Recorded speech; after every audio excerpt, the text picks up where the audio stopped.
ხო არ არის აი ამათი სახით ასვალზე თრევა, სწორი პოლიტიკა მე უბრალოდ გითხებს. რა სიტყვის თავისუფლების ანტიით გამოდიხართ? მაგაშიც ანუ თქვენი ხელისუფლება რო იყო. არის თუ დამოუკიდებელ გადაწყვეტილებებს ვერ იღებს ვაჭრობის თემა რო არის. აი ვაჭრობი. ერთი წამი. აი კითხვა ხო არის. ჩემი კითხვა არ მოითხოვს ამდენ პასუხს. ყველაზე აგრესიულ საგარეო პოლიტიკას ატარებდა. მაგ დროს ვერ უზრუნველყავთ. გაჩერდი. ანუ რო იძახი რომ სანამ გვაწყობს ესე იქნება. სახის ძვლები ჩაულეწეს ლექსო ლაშქარავას. მარტო ვოუქიზმი არის ისტორია, აი ტანკები თბილისისკენ ჩვენი გამარჯვების ერთ-ერთი ფორმა. აი ამ სტოპის ავტორი ხო საქართველოს მტერია. ყველა აზრის პატივისცემა არის იმათი დოქტრინა და ჩვენი დოქტრინა არ არის ყველა აზრის პატივისცემა. რატო არ გაკავებენ ზეცუპას ხედ თუ მე გამოვჭი. აფასებს სურვილს რატო არ ახარ ციხეში როგორი სინანულით თქვა. სამწუხაროდ ლექსო არის მკვდარი და მისი ვერსიის მოსმენა არ შეგვეძლება. არის სულ ორი ვარიანტი. თქვენ ან მაგ ფაქტების შესახებ იცოდით და როგორც მინიმუმ თქვენი ჩუმი დუმარებით თანამონაწილეობდით.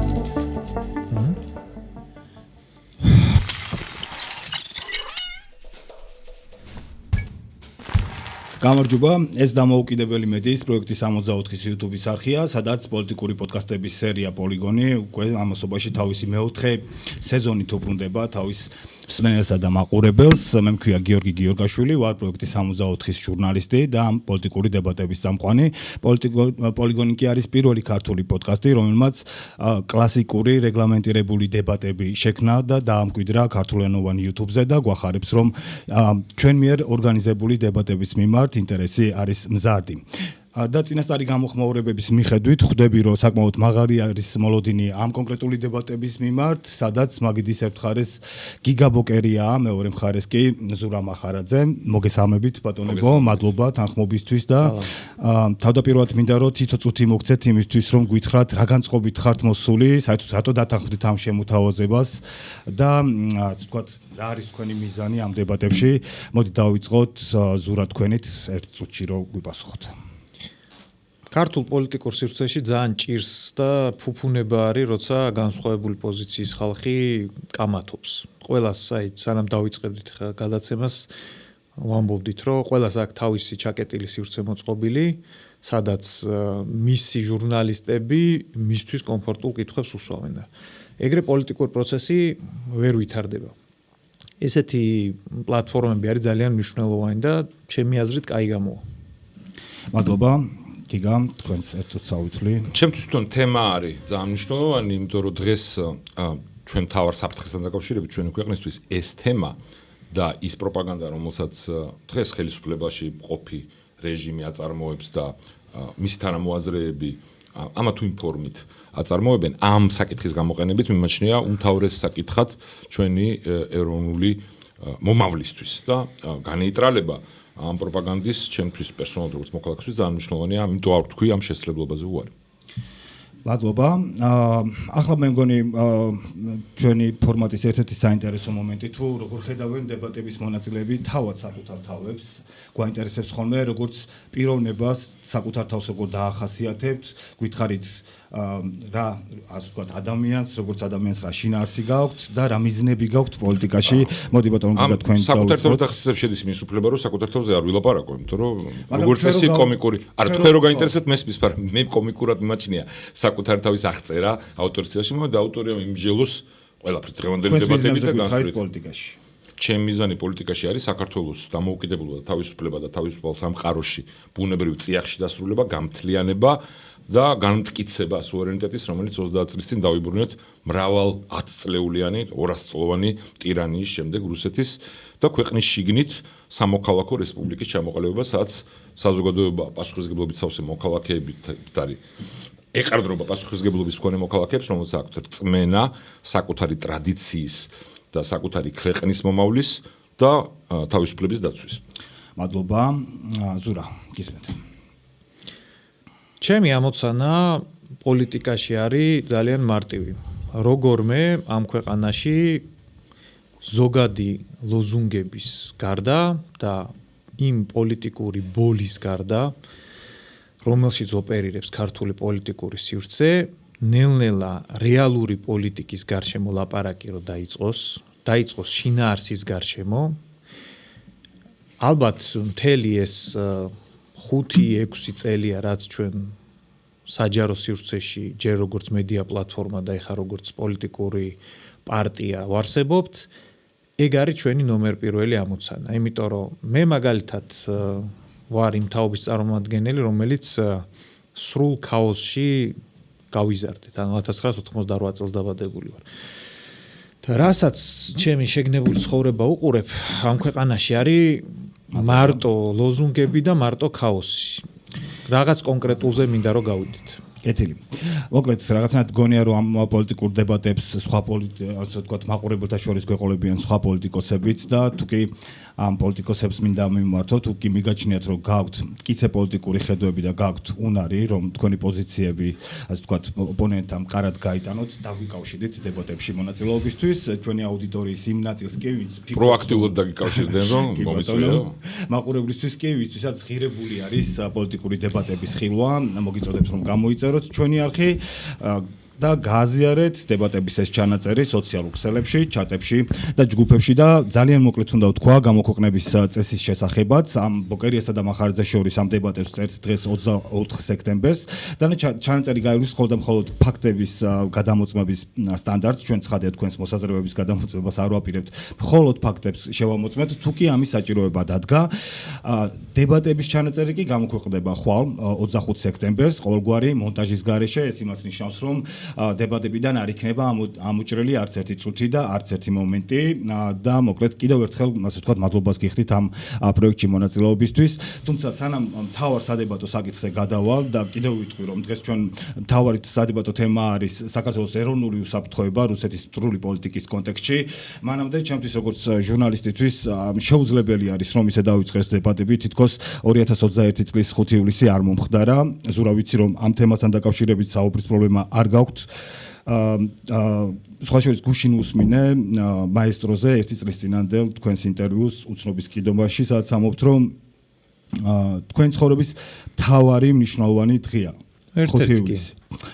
ოღონდ ამას არ ამობთ რაიმე ტიპის სინანულით, ამას ამობთ თქვენთვის პოზიტიურ კონტექსტში. ასე არის დღემდე? კარგით. 5 წლის წინ, ანუ უпроსტად 4 წლის წინ 5 ივლისს არ მოვირდები ასე რომ თქვა, იმიტომ რომ ამას ფაქტები ეყრდნობა რომ თქვენ მიერ ორგანიზებულმა აგრესიულმა ჯგუფებმა თუ გინდა ჩამომეტავით რომელიმე სიტყვაში ჩამოაყალიბეთ და მე გაგცემთ პასუხს. ტივილი მიაყენეს ჩემს კოლეგებს და საფრთხე შეუქმნეს მათ ჯანმრთელობასაც და სიცოცხლესაც. და ვფიქრობ რომ სანამ ბატონ ბოკერიასთან ასე ვთქვათ გადავხავთ უკვე უშუალოდ მთავარ თემაზე დებატებზე, მანამდე მინდა რომ ასე ვთქვათ ორივეს ნებართვით 5-7 წუთი დაუთმოთ ამ თემაზე საუბარს. მით უფრო რომ მე ჩაწერამდე სამის შესახებ გაგაფრთხილეთ, აქვე ვინმე რო არ მიიჩნიოს რომ აქ რაიმე ტიპის უპირატესობას ვანიჭებ ამაზე საუბრით მეორე მხარეს, ხაზგასმის თუ ვიტყვი რომ გიგაბოკერია რომ ყოფილიყო 5 ივლისს ჩემი კოლეგების სასტიკი და მიზანმიმართული დარბევის ავტორი, ამ შეკითხვებისაც სწორედ ბოკერიას მიმართავდი, მაგრამ არა, აი ამ კითხვების ადრესატი და 5 ივლისის შემოქმედი არის ზურა მახარაძე. და რაც შეეხება ბოკერიას, მე მაინც იმაზე ვფიქრობ, რომ ვინმე არ იფიქროს და გამოურიცხო რაიმე ტიპის მიკერძოება. არც იმ ასე ვთქვათ პერიოდში დამიკლია კრიტიკა, როდესაც ის იყო ხელისუფლებაში და მაშინ როგორც ახალგაზრდა ბლოგერი ვწერდი კიდეც სააკაშვილის პერიოდში ანტიდემოკრატიულ ნაბიჯებზეც, პროპაგანდისტული მართვის მეთოდებზეც, სხვადასხვა ტიპის გადაცდომებზეც და კრიტიკულ საზოგადოებაზე თუ კრიტიკულ მედიაზე შეტევაზეც, ასევე გვახსოვს პოლიტიკური ოპონენტების ასე ვთქვათ დისკრედიტაცია, როდესაც თითქმის ყველა ოპოზიციონერ პარტიას ასე ვთქვათ და აქტორს რუსეთის აგენტებად აცხადებდნენ, მაგრამ ახლა როგორც გვთქვი, შეკითხვების ავტორი არის 2021 წლის 5 ივლისის ძალადობრივი დარბეობის ავტორი. ზურამზად ხარ, ვისაუბროთ 5 წუთი. უნდა დასვათ კითხვა და მე გაგცემთ პასუხს. თუ არ ხარ წინააღმდეგი და შემდეგ გადავდივართ უკვე ძირითადად სასაუბრო თემაზე. წინააღმდეგი არა, ზოგადად ფორმატი იძლეოდა საშუალებას და ამ თემაზე ვაპირებდი საუბარს იმ ნაწილში, რომელშიც ფორმატმა მოგცა ამის შესაძლებლობა. უბრალოდ თქვენგან მინდა ავიღო პირობა, რომ მომდენო 5 წუთი ამაზე ვისაუბრებთ მე და ბატონი მახარაძე. თქვენ მასპინძელი ხართ, თქვენ ჩემ პირობა არ ჭირდებათ. პირველ რიგში მაინტერესებს მიჩნევთ თუ არა თავს იმ პოლიტიკოსად, იმ ადამიანად, იმ კაცად, რომელიც პასუხისგებელი არის საკუთარ სიტყვებსა და ქმედებებზე. კი, რა თქმა უნდა. აი ეს პასუხისგებლიანობა, ეს სიტყვა მათ შორის ნიშნავს თუ არა ჩადენილი ქმედებისთვის პასუხისგებას, აგულისხმობ როგორც ეთიკურ, მორალურ ან სამართლებრივ ქმედებას შენს ნამოქმედარზე. რა თქმა უნდა. არ გაგაუცებ ხა და არ მგონია რომ სურპრიზი იყოს ამ ფოტოების დანახვა, ეს არის ის ფოტოები. რომელიც არის 5 ივლისის ორგანიზებული ძალადობის შედეგების ამსახველი და აქ არ არის მოტანილი არც ყველა დაშავებულის ფოტო. მინდა იცოდეთ რომ აქედან რამდენიმე მათგანს დაჭირდა ქირურგიული ჩარევა. ინფორმაციისთვის ვიტყვი რომ ამ საქმეზე 2024 წლის მონაცემებით და არაფერი შეცვლა მას შემდეგაც სამართალდამცავებმა 31 ადამიანი დააკავეს.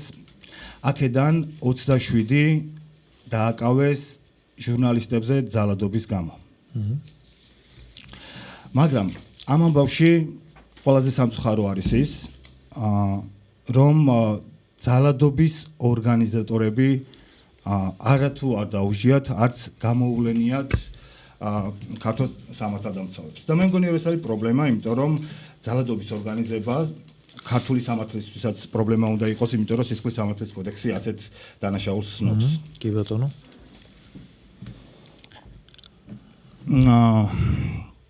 თავდაპირველად მინდა მითხრათ, შეგიძლიათ თუ არა თქვათ აი ახლა ამ ჩაწერის მომენტში დაადასტუროთ, ან უარყოთ, რომ თქვენ აორგანიზებდით აქციას, ამ ძალადობრივ აქციას პირადად თქვენ და თქვენი თანამებრძოლები ალტინფოდან. თუ თქვენი ეს მონოლოგი დასრულდა, მოდი მე ხა ჩემს პერსპექტივას აღწერ, იმიტომ რომ ალბათ არაფერს არ ვეთანხმები თქვენ რანაირადაც დააყენეთ საკითხი. უბრალოდ ვიცავდი ეთიკას და გაცლიდით საუბარს. ამიტომ მოდი თქვენს მაცალეთ, რომ მე ჩემი პერსპექტივა ჩამოვაყალიბოთ, თუ გაინტერესებთ ჩემი პერსპექტივა. კი, ოღონდ ნახეთ, ხშირად ვამბობთ ხოლმე, რომ ეს არის ჩვენი მაგი და აქ არის ჩვენი წესები. მე მაქვს კონკრეტული შეკითხვა, რომელზეც მინდა ან კი ან არა, კითხვა არის ესეთი, აქ და ახლა შეგიძლიათ ამ მოვლენებიდან 4 წლის შემდეგ დაადასტუროთ ან უარყოთ, რომ პირადად თქვენ და თქვენი თანამებრძოლები ალტინფოდან იყვნენ ამ ძალადობრივი ასე ვთქვათ, აქციის ორგანიზატორები. მე მგონი ძალიან მარტივი არის შეკითხვა, რომელზეც კი ან არა არის პასუხი.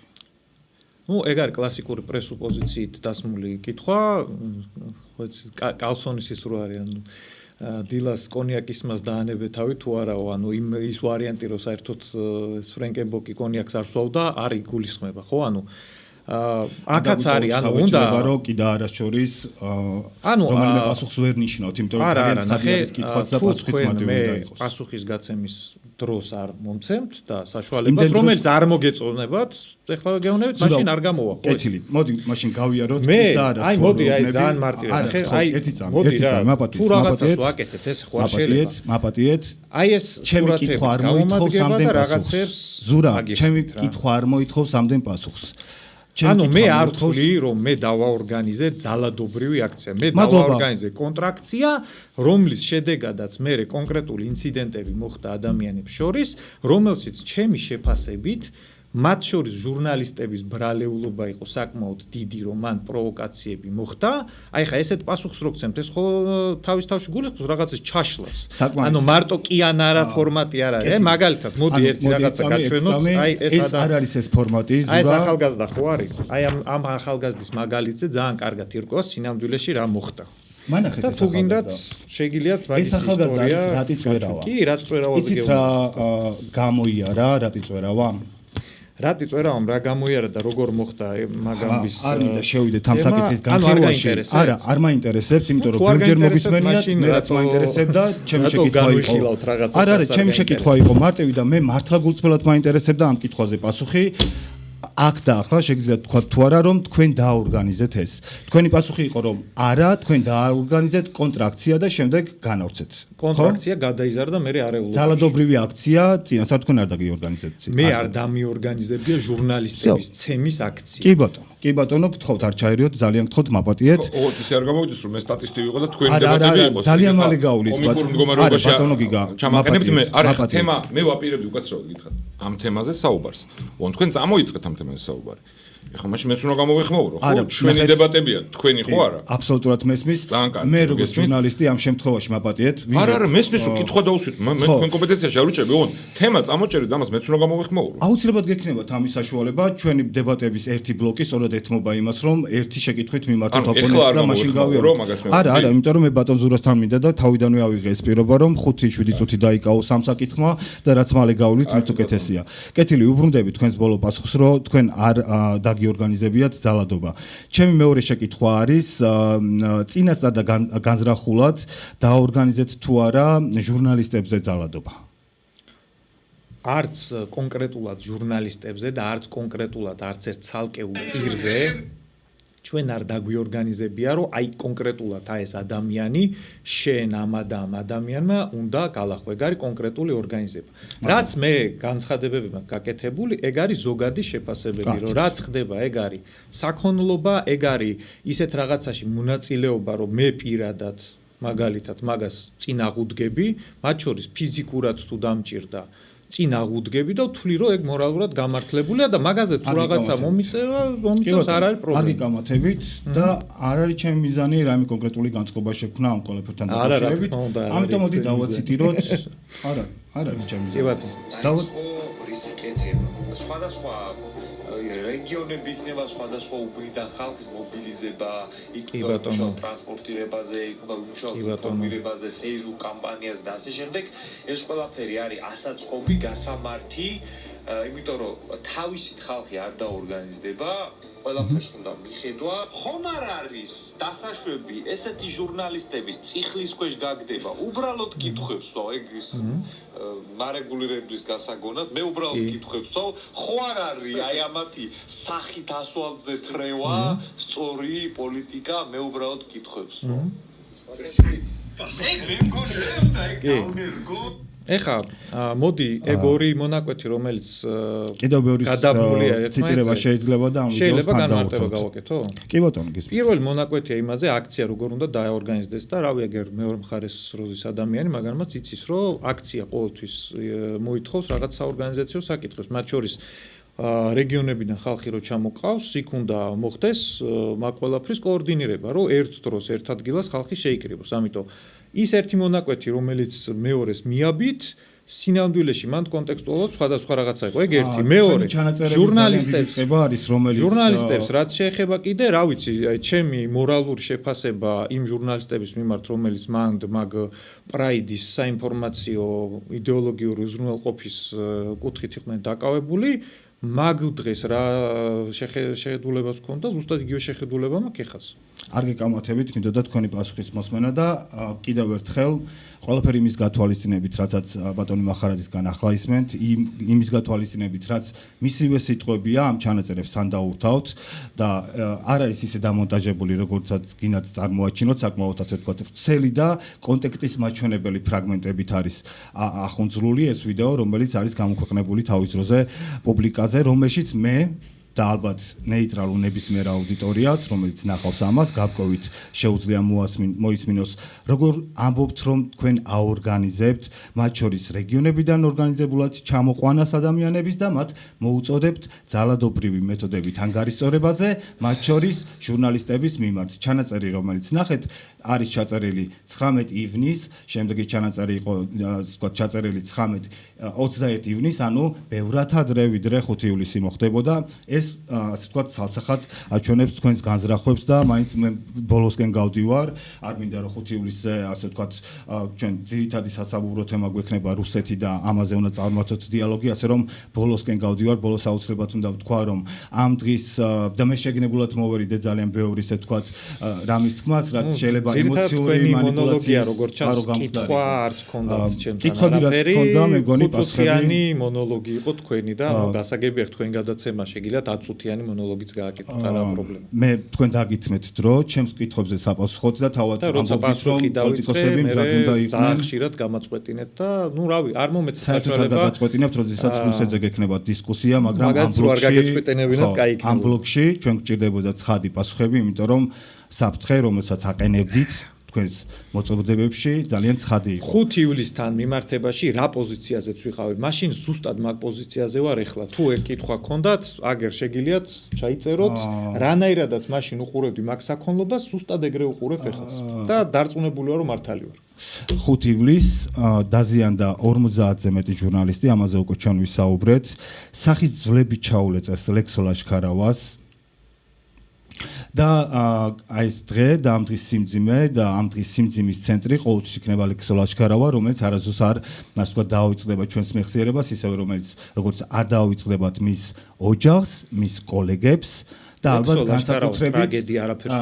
განსაკუთრებით მირანდა ბაღათურიას ჟურნალისტს, რომელიც ამ ოპერატორთან ერთად მუშაობდა და რომელმაც ნახა როგორ უსწორდებოდნენ მას ასე ვთქვათ რამდენიმე ადამიანი როგორ უწევდა სახისძვლებს, რომლებიც დააკავეს, მაგრამ შემდეგ უკვე გამოუშვეს პრეზიდენტ ყაველაშვილის შეწყალებით და საკმაოდ დიდი წელიწადი და 6 თვით ადრე გამოვიდნენ ისინი. ლექსო ლაშქარავას ტრაგედია, მოიც ერთ წამკეთოთ, მეც შეიძლება რაღაცა თქვა მარტო თქვენი მონოლოგი რო იყო.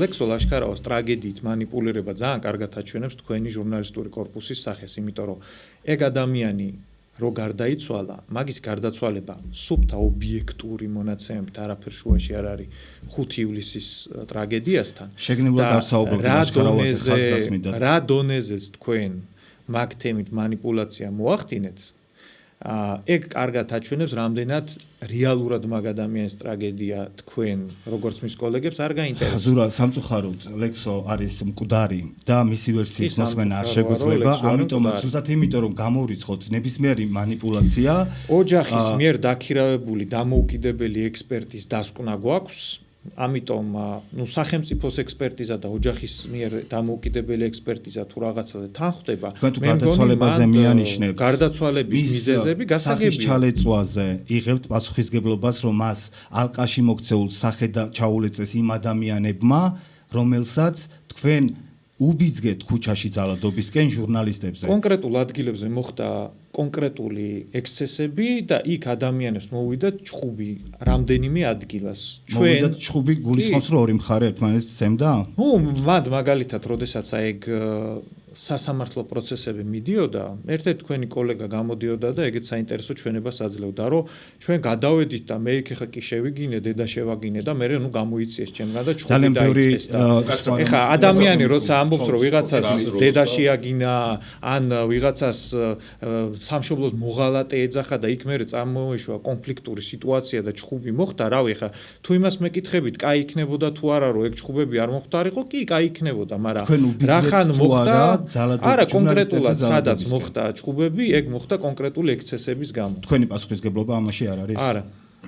ხო, არ შეიძლება ხამდენი, ხო, ვითვალისწინოთ რაღაცა ხონოთ თქვა. ხო, პატარა რემარკას გავაკეთებ და მერე თქვენ გააგრძელეთ. ძალიან საინტერესო მონოლოგი იყო თქვენი. ეს არ იყო მონოლოგი, მე ვაჩვენე თქვენი გამოთქვამები და არ მოიცავდა ის ჩემს მოსაზრებას. ძალიან საინტერესო იყო ფაქტებს, ოღონდ მე მინდა რომ ჩვენმა მაყურებლებმა ერთ რაღაცას მიაქციონ ყურადღება, რომ ამხელავი ბლოკი მაგალითად TV იმედის დარბევაზე ჩემი ოპონენტის მიმართ არ მიუძღვნიათ, იმიტომ რომ ჟურნალისტების ასე თქვათ ინტერესის სფერო ეგ როგორც ჩანს არ არის. ეს ჩემი პატარა წარმოდგენა არ გაქვთ რა მიკეთებია ჟურნალისტიკაში და წარმოდგენა არ გეკითხებით თქვენ რა გიკეთებიათ. მე ვაფიქსირებ ეხლა ამ კონკრეტულ არაერთხელ მისაუბრია და არაერთხელ დამიწერია ჩემი მიმართ ეგ პრეტენზია გაჟღერდა 5 წუთიანი ეგეთივე ბლოკი ბატონი ბოკერიას მიმართ არ მოგიმზადებით, ამიტომ როგორ არ დაბალანსებული ნიშნებები შეგიძლიათ თქვენ თვითონ გადაწყვეტოთ პატრიცემულო მაყურებლებო. ეხლა გისმენთ თქვენი კითხვები. მადლობა ნებართვისთვის. ხო, იმედთან დაკავშირებით ამ ძიმე ეპიზოდთან დაკავშირებით ჩვენი ქვეყნის ისტორიაში და კერძოდ წინა ხელისუფლების ისტორიაში, რომელიც ნაწილიც მეც ვიყავი, უამრავჯერ მომიწია საფუძვლიანი, ზოგჯერ ტყუილმართალშერეული, მაგრამ ხშირად საფუძვლიანი 5 წუთიანი არ უფრო ვრცელი სინდა ამ დროს ვარაუდობ რომ ეს ამბავი არის მიმდინარე ამბავი. ანუ ეს ამბავი და ეს დარბევა რაც მოხდა არის მიმდინარე კურსი ამ ხელისუფლების და ყველა მის სატელიტის და ეს არის ამ შემთხვევაში ალბათ განსხვავება მაგრამ რახან ეს თემა წამოიჭრა ბოლოში ვაპირებდი მეხსენებას ხო აქ თქვენ რაც აჩვენეთ ვიდეოს სახით აქ პირდაპირ მინიშნება ძალადობისკენ ბატონო ოპონენტო ხო პირდაპირ რომ სახით ხო არ უნდა გვეთრია როდესაც დიდ რაოდენობით ადამიანები იკრიბება და ორგანიზატორი ხარ და იქ არის აგრესიული განწყობა რამე ნიშნეთ რომელიც ჩემთვის მიუღებელია ცალკე აღებული მაგრამ შეიძლება იყოს სიტყვის თავისუფლების ნაწილი და იქ მოუწოდებთ რომ ეხა 200 ვაშკაცით 400 მივემართოთ ვიღაცის ოფისისკენ და იქამდე მოუწოდებთ რომ სახით სათრევი არიან ესენი არიან ტრები საქართველოს და მე იქ მასობრივად ხდება ძალადობა ორგანიზატორის პასუხისმგებლობა დგება ავტომატურად. არა მარტო საქართველოში უნდა იყოს ასე არ არის. არამედ ყველა თავისუფალ ქვეყანაში, სადაც სიტყვის თავისუფლება ყველანაირი ექსტრემისტის დაცული არის მაქსიმალურად. ამიტომ ამ პასუხისმგებლობის გაქცევა არ ვიცი როგორ უნდა მოხერხდეს მე მიჭერს. ანუ თელი ამბავი მარტო ჩემზე ვრცელდება თუ თქვენზეც? ყველაზე უნდა ვრცელდებოდეს ამ შემთხვევაში ამაზე იყო საუბარი. გასაგებია, ანუ ოპოზიციის მხრიდან გაჟღერებული რომ ეს მთავრობა უნდა დავამხოთ პარლამენტში უნდა შევიდეთ და მე იქ შტურმი რომ მოდის თქვენზე უნდა გავრცელდეს მაშინ მაგისი პასუხისმგებლობა. თუ მოხდება ძალადობა ამ შედეგად პასუხისმგებლობა პოლიტიკური პასუხისმგებლობა დასაჭერია მთელი ოპოზიციური ფლანგი. პოლიტიკური არა ეგ სხვა დისკუსია არის თუ არა ეს ლეგიტიმური და კონსტიტუციური იგივე კრიტერიუმია, რაც თქვენ ჩემი მართ გამოვიყენეთ. ვითარება თუ მაგ კრიტერიუმს მიუყვებით, მთელი ოპოზიციური ლიდერშიპი დასაჭერია. მეტი აღარ შეგაწყვეტინებთ მე. ძალიან კაი პირობას გაძლევთ. არ არის ზუსტი ანალოგია, თუმცა დიახ, თუ დიდ რაოდენობით ადამიანს კრიბავდა ორგანიზატორი ხარ აქციის, როგორც თქვენ იყავით აქ და ეს ჯგუფი მთელი, თუ ამ აქციის წინ პირდაპირ იძახი რომ ძალადობა გამართლებულია, თქვენ ეს ნათქვამი გაქვთ, მერეც რომ ვიძალადებთ კი არა, დედას უტირებთ. ანუ კონტექსტს ათამაშებდით და ახლა აქ ესე არ გამოგივლენიათ ამ ფორმით. თუმცა შინაარსი იგივე იყო. და ამ ვიდეოში რაც აჩვენეს, ძალიან კაფეოა, ხო? თქვენი მოწოდება, ანუ რა გგონიათ სწორი. და ამიტომ სად გაურბიხარ პასუხობას არ მესმის. ხალხის შეკრიბეთ, თქვით რომ ამ ხალხის ძალადობა არის მორალურად გამართლებული კი არა, აუცილებელი ქვეყნისთვის და ზნეობის დაცვისთვის, რაც არის თქვენი მოტო. და მე მოყვა ამას მასობრივი ძალადობა. მათ შორის ძალადობა არა ის რომ რაც თქვენი ჩემი აზრით ისეთი ფარისეულური ხაზია, რომ იცი რა ვიღაც ჯგუფებმა რაც უნდა ისაკეთონ თავისთან, ქუჩაში ნუ გამოდიან, ნუ გვაღიზიანებენ, პროპაგანდას ნუ ეწევიან. არა, ოფისში იყვნენ და იქ მიუვარდით და ეს მივარდნის მოწოდება გააკეთეთ ლიდერებმა. ამის ვიდეოც არსებობს. ხო? ამაზე აქ საუბარი და სხვა შორის მე ამის გაგრძელება იყო ხო იქ საბედნიეროდ ასეთ ტრაგიკული ეპიზოდები არ იყო რომელსაც შემდეგ რა ვერსიაც არ უნდა იყოს ასეთი მძიმე დაზიანებების მქონე ადამიანის მერე სიკვდილი მოყვა ლაშქრობაზე მე უგულისხმობ სხვაგან რო წავიდნენ სადღაც ეს ადამიანთა ჯგუფი რომლებიც საკუთარ პოზიციას გამოხატავდნენ ხო ძალადობის წინააღმდეგ ან რომელიმე უმცირესობას ეკუთვნოდნენ და არა კეთილი არა კეთილი ამბავი არა თქვენ დაიწყეთ უკაცრავად მე არ მომიხდენ მე ვაპირებდი დროშის ჩატევას ფორმატის მიხედვით და იქ სადღაც შორს კერძო ტერიტორიაზე იქ მიუვარდნენ აი ამ ჩემი ოპონენტის ჯგუფი მათი ლიდერობით ხო იქაც იგივე იყო იქ შეუვარდნენ პოლიცია მიაცილა თან შეუვარდნენ მოარბიეს იქ არავინ არ იყო თან დაიწაცეს იმათი ნივთები მოიპარეს ეს ყველაფერი საჯაროდ ხდება ხო და ეხა ამ ფონზე თქვა რომ მე პასუხისმგებლობას არ ვაგებ ამაზე არ ვიცი, მაგას ქვია პასუხისმგებლობა გაქცევა. მე ვთვლი რომ თუ მე დავაორგანიზებ აქციას და ვიტყვი რომ აი ამათი სახითრევა არის და ძალადობა გამართლებული და მე ეს მასობრივად მოხდება, მორალურადაც პასუხს ვაგებ და სამართლებრივადაც. რაც შეეხება და ეს მნიშვნელოვანი ნიუანსია, რომ ჟურნალისტები გამომწვევად იქცეოდნენ. ჯერდი ეს ძალიან ისეთ რაღაცა გამომწვევად მოქცევის გამო ეს ძალადობა აი რანაირად რომ წყופილიყო. მეორე ერთ ხა იქ უამრავი კამერა იყო და მასალა არის ზღვა. სადმე რო გვენახა ამბავი ესენი გამომწვევ საქციელს ეძახიან იმას თუ კითხვას ვაო იმ სარედაქციო პოზიციიდან რაც მათთვის მიუღებელია. ეგეთ კითხვებს მთელი ჩემი ცხოვრების განმავლობაში მისვავდნენ უამრავს ეხლაც. და ეხლა რამენაირად გაამართლებს ან თუ როცა მომხდარა ესეთი რამენაირად ამართლებს არა. ეს არის დიდი გამოწვევა ჟურნალისტებს, ახალგაზრდა გოგოებს, ქალებს და კაცებს, რომლებიც ნამდვილად აღარად გამომწვევად არ იქცეოდნენ და ვერც თავრობა. არა, გეთახმებით რა ყოფილიყო, რომ ყოფილიყო ვინმე აზრით. ამ სიმაში ჩემი რამე პასუხი იგულისხმება თუ არა მაქვს უფლება რომ გავცე ბატონ გისმენთ და ამით მინდა რომ ამოვწუროთ 5 ივლისის თემა, იმიტომ რომ მგონია რომ ეს ცალკე საერთოდ საკითხი არის. კი ბატონო, შეგეძლოთ მაგაზე დაგეძახეთ და მაგას ვიდებატებდი სიამონებით. ამაზე შემიძლია სხვა შორის თქვენი სურვილის შემთხვევაში ჰართოქის ფორმატში გავაკეთოთ ინტერვიუ. წინადადება მაქვს შეიძლება ძალიან ჩემი ოპონენტის დამეთანხმოს. ჩვენ გვაქვს ეგ ნაწილი. ხო, თქვენ ფორმატში რო არ გაიწელოს შეიძლება დაუთმოთ. ანუ შემიძლია წინასწარ პირობა უთხრა ოპონენტს, რომ მაგ თემაზე ვაპირებდი ცოტა განსხვავებული კუთხით, მაგრამ ანუ იქაც გვექნება საშუალება ურთიერთგაცვლის აზრების. პატარა რემარკას გავაკეთებ მაშინ და დავასრულოთ რა. ანუ პირველი, ეგ არ იყო კითხვების თემა ჟურნალისტების მხრიდან, როცა ერთი თვე მაგ ღონისძიების ბეიჯით სიხარ ეთერში და საინფორმაციო იდეოლოგიურ გაპროებას აკეთებ, ეგ არის ნორმალური, არ არის ტყუილი ჩვეულებრივად კადრები. არა, რომც იყოს მე რა. რომც იყო არა, ლექსკოლა აი ხა ლაპარაკო მაწყვეტია ვინც ცემეს იქ. ანუ უნდა ჩავაკეთეთ იმ მდგომარეობაში, რომ მე თქვას, რომ დამჩაგრესო და არათანაბრად მომეცნენო. მე არ მაწყობს. საერთოდ ლაპარაკის საშუალება თუ მექნება ხო? და ფაქტ-ჩეკის ეპიზოდში ვისაუბრებ მაშინ. კი ბატონო, აი ეს ახალგაზრდა რა ამბებიც დაემართა, აი ამ კონკრეტულ ახალგაზრდას. ეგ არის ძალიან კაი მაგალითი იმისი, რატომ მოხდა ეგ კონკრეტული ეპიზოდები. აი ეს ადამიანი წვერავა იდგა ჩვენთან, როდესაც სიტყვით გამოვდიოდით, მიკროფონი როცა მეჭირა, ეს ადამიანი იყო გვერდით. იქ რო ჯვარი აღმართეთ, ეპისკოპოსი ატარებდა ამ ჯვარის კურთხევის ცერემონიალს. ეს იქ რო დადგა, არ ვიცი ხში თვითონ დაადასტურებს თუ არა, არ ვიცი, მაგრამ ჩანაწერები არის, უთხარით რომ ხალხი არის გაღიზიანებული, აი ეგ დადექი. ორგანიზატორები ვინც იყო დაუყენეთ და ამის იქით არ გამოხვიდე, ესენი უზრუნველყოფენ შენ უსაფრთხოებას. ეს ტიპი ჩამოხტა იქიდან, მიუვარდა ეპისკოპოსი რომ ამას კურთხევის რიტუალს ატარებდა. და ხალხი რომ გაიწია ამაზე. იქ ის კადრებიც არსებობს, რომ მე მიკროფონში ყვირევა რომ ხალხო არ დაარტყათ, არცემოთ, ეს ტიპი შეითრიეს შიგნით და მე ბერები რომ გადაეფარნენ ამ ადამიანს, იმიტომ გადარჩა, მაგრამ რატომ მოხდა იცი? ისეთ ადგილას, ისეთ რაღაცით რომ შეუვარდა მიკროფონით რომ ხალხმა ეგ ვერ მიიღო და თელი ამ მსჯელობის საკითხი არის როგორ იცი რომ თითქოს მან ჟურნალისტები იყვნენ უბრალოდ გასაშუქებლად. ეგ ჟურნალისტები, აი ეს ჟურნალისტები და ეს ტიპიც, ვისაც ხა გაჩვენებენ ეკრანზე, ხო? ჩვეულებრივად მონაწილეობდნენ იმ პრაიდის, როგორც საორგანიზაციო, ისე იდეოლოგიური ორგანიზების საქმეში. ამიტომ ხალხის წყრომა და ხალხის აგრესია მაგათ მიმართ იყო აბსოლუტურად გასაგები და წესით მაგათ ხელმძღვანელობას სანამ მაგათ ეგრეთ დავალებებს აძლევდა იქ რა დავალებებიც გამოუშვეს 9 ჯერ უნდა დაფიქრებულიყო, მაგრამ მაგათ ხელმძღვანელობას ფეხზე ეკიდა მაგათი უსაფრთხოება. ეგ არის პატარა რემარკაც არისო.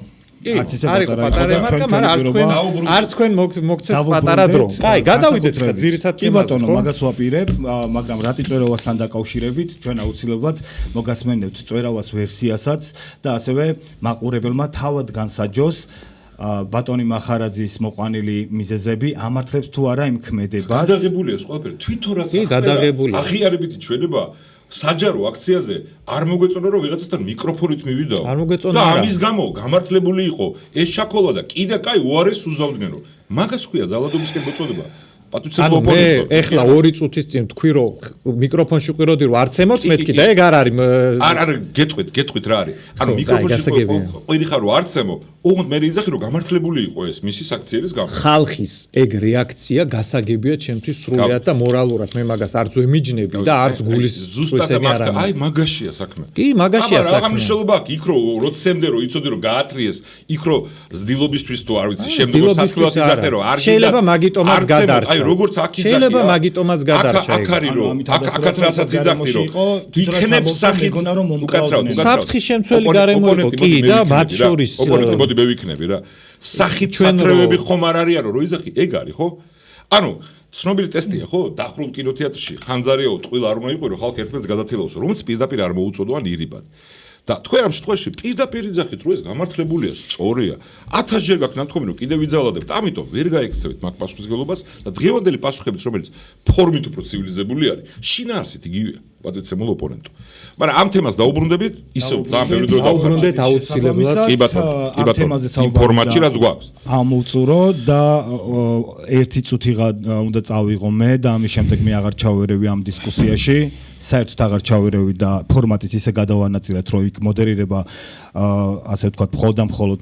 დროის კონტროლში აისახება ჩემი მე არ შემოვარ შინაარსში მანამდე მინდა ვთქვა რომ ზუსტად ამ თემის გამო ზურა ცხადია ჩემთვის არ იყო მარტივი რომ თქვენთვის ეს ასე ვთქვათ ამ დებატებში მომეწვიეთ მაგრამ ვაფასებ იმას რომ მოხვედით და რაც შეეხება იმას, როცა ვამბობ, რომ არ იყო მარტივი რომ მომეწვიეთ, მე მქონდა კონკრეტული მიზეზები იმის გამო, რის გამოც მოგიწვიეთ და ამაზეც ვისაუბრებ, მაგრამ მანამდე მინდა თქვა ჩემი კოლეგების გასაგონად, რომელთა ნაწილშიც ჩემთვის სრულად გასაგები ბრაზი გამოიწვია, ჩემს დებატებში თქვენმა ხილვამ, რომ არსებობს მიზეზები, რომლის გამოც მგონია, რომ ასეთ ფორმატებში ზურამ ახარაძეს უნდა ესაუბრო. მაგალითად, პირველი ჩემთვის ყველაზე უმთავრესი მიზეზი არის ის, რომ მიუხედავად იმისა, რომ არსებობს დოკუმენტირებული მტკიცებულებების მთელი წყობა, რაც ქრონოლოგიურად თქვენივე სიტყვებით ადასტურებს თავდასხმის მიზანსაც, ძალადობის შესახებ მოწოდებებსაც, ორგანიზებულ ქმედებასაც, საქართველოს მთავრობამ უშუალოდ თქვენთვის და თქვენი ასე ვთქვათ თანაგუნდელებისთვის ამ საქმესთან დაკავშირებით არ შექმნა არანაირი სისხლის სამართლებრივი პრობლემები. მეორე, ამის შემდეგ თქვენ არათუ ასე ვთქვათ სამართალთან დაკავშირებული ასე ვთქვათ გამოწვევები არ დაგიდგათ, არამედ უფრო მეტად გაფართოვდით კიდეც, განავითარეთ აქედან რამდენიმე თვეში თქვენი პარტიული ინფრასტრუქტურა, ეს მოიცავდა 60-ზე მეტი ოფისის გახდის მცდელობას, ამის დეტალებში არ შევალით შექმნილი წინაღობები ადგილობრივიდან რა იყო.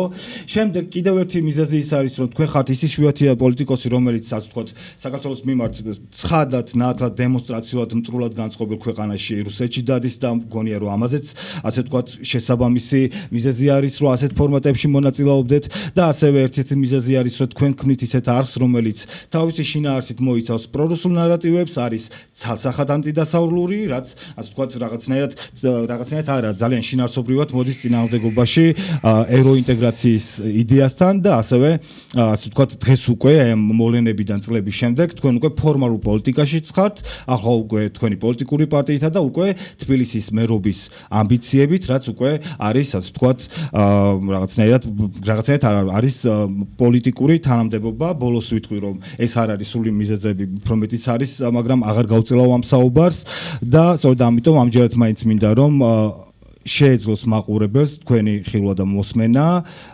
ისეთ გარემოში, სადაც გაგიწევენ პოლიტიკურ ოპონირებას, ასე რომ დავიწყოთ მოდით დებატები, ამოწუროთ ამით 5 ივლისზე საუბარი და დავიწყოთ დებატები დათქმულ საკითხზე. მოკლედ ამ დებატებში არის აკრძალული არანორმატიული შეურაცხყოფელი ლექსიკა და თქვენთვის განკუთვნილი დრო იქნება თანაბად რეგლამენტირებული სამართლიანობის დაცვის მიზნით. ჩვენ მთავარი სადებატო საკითხი არის საქართველოს ეროვნული უსაფრთხოება რუსეთის მტრული პოლიტიკის კონტექსტში და თავდაპირველად მე თქვენ გაგძლევთ 5 წუთს იმისთვის, რომ თქვენი ძირითადი ხედვა ჩამოაყალიბოთ ამ საკითხზე და ცხადად და გარკვევით გითხარით, რა მიგაჩნიათ ქვეყნის უსაფრთხოების კრიტიკულ გამოწვევას და რა როლი აქვს ამაში მტრულად განწყობილ მეზობელ ქვეყანას და მოდით დავიწყოთ ზურამ ახარაძის 5 წუთით გისმენთ. შეგვიძლია გიგად დავიწყოთ ეს ხო არის რაღაც ბრალდებლის პოზიციაში და წამოაყენოს ჯერ თავისი ესე ვთქვათ დრო უკვე ჩაერთო ვისმენთ თქვენს პოზიციას. აი კი ბატონო.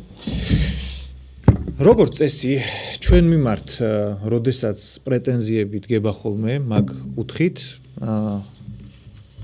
მოწინააღმდეგე მხარე თვითონ იგონებს რაღაცა პოზიციას, რომელიც ჩვენ გვაქვს და მე იმას უტევს ხოლმე.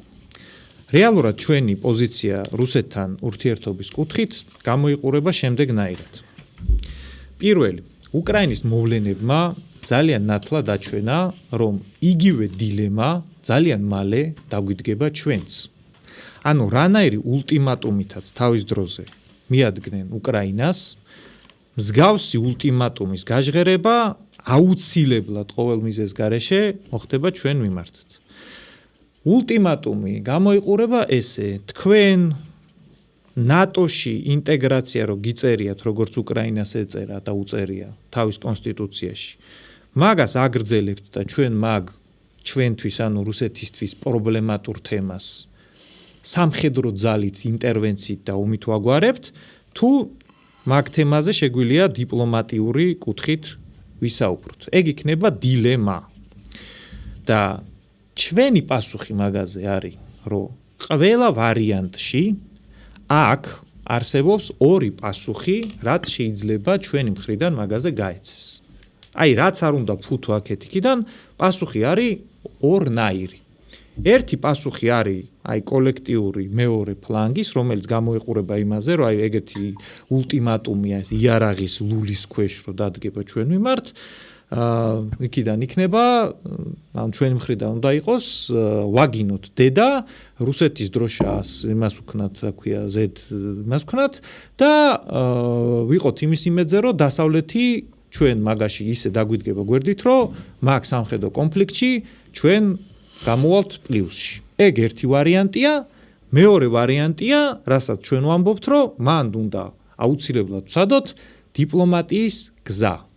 ეგ დიპლომატიის გზა წარმატებით დასრულდება თუ წარუმატებლად, მე არ ვიცი, არანაირი 100%-იანი გარანტიები არ მაქვს და აუცილებლად ვიცი, რომ მეორე მხრიდან იქნება იგი კითხვები, რომ აი რო არ დაგელაპარაკოთ, რო არ გამოვიდეს, რო გადაგაგდოთ და რაღაცა, გასაგებია, მაშინ მაინც იქნება ომი და ეგ ომი თუ იქნება, არ ვიცი, ხა ეს დანარჩენი აქ დამსწრეები როგორ უყურებენ, მაგრამ მე არაერთხელ მაქვს დაფიქსირებული, რომ მაგ ომში საქართველოს მხარეს წავალ, როგორც გავლილი მაქვს რეზერვი და რიგითად ვიომებ, იმიტომ რომ თუ დიპლომატიურად მაგ ომის არიდება არ გამოვა, მაშინ უნდა იომო, მაგრამ ომის შემთხვევაშიც კი შენ თუ მანამდე ცდილობდი, რომ იმისი დემონსტრაცია მოგეხდინა, რომ მე ვცდილობ მოლაპარაკებების გზა ავირჩიო და არა შენთან კონფრონტაციის, შენ მაგ სიტუაციაში ბევრად უფრო მომგებიან პოზიციაში ხარ, ვიდრე იმ ალტერნატივაში, რომელსაც მეორე მხარე გვთავაზობს. ეგ არის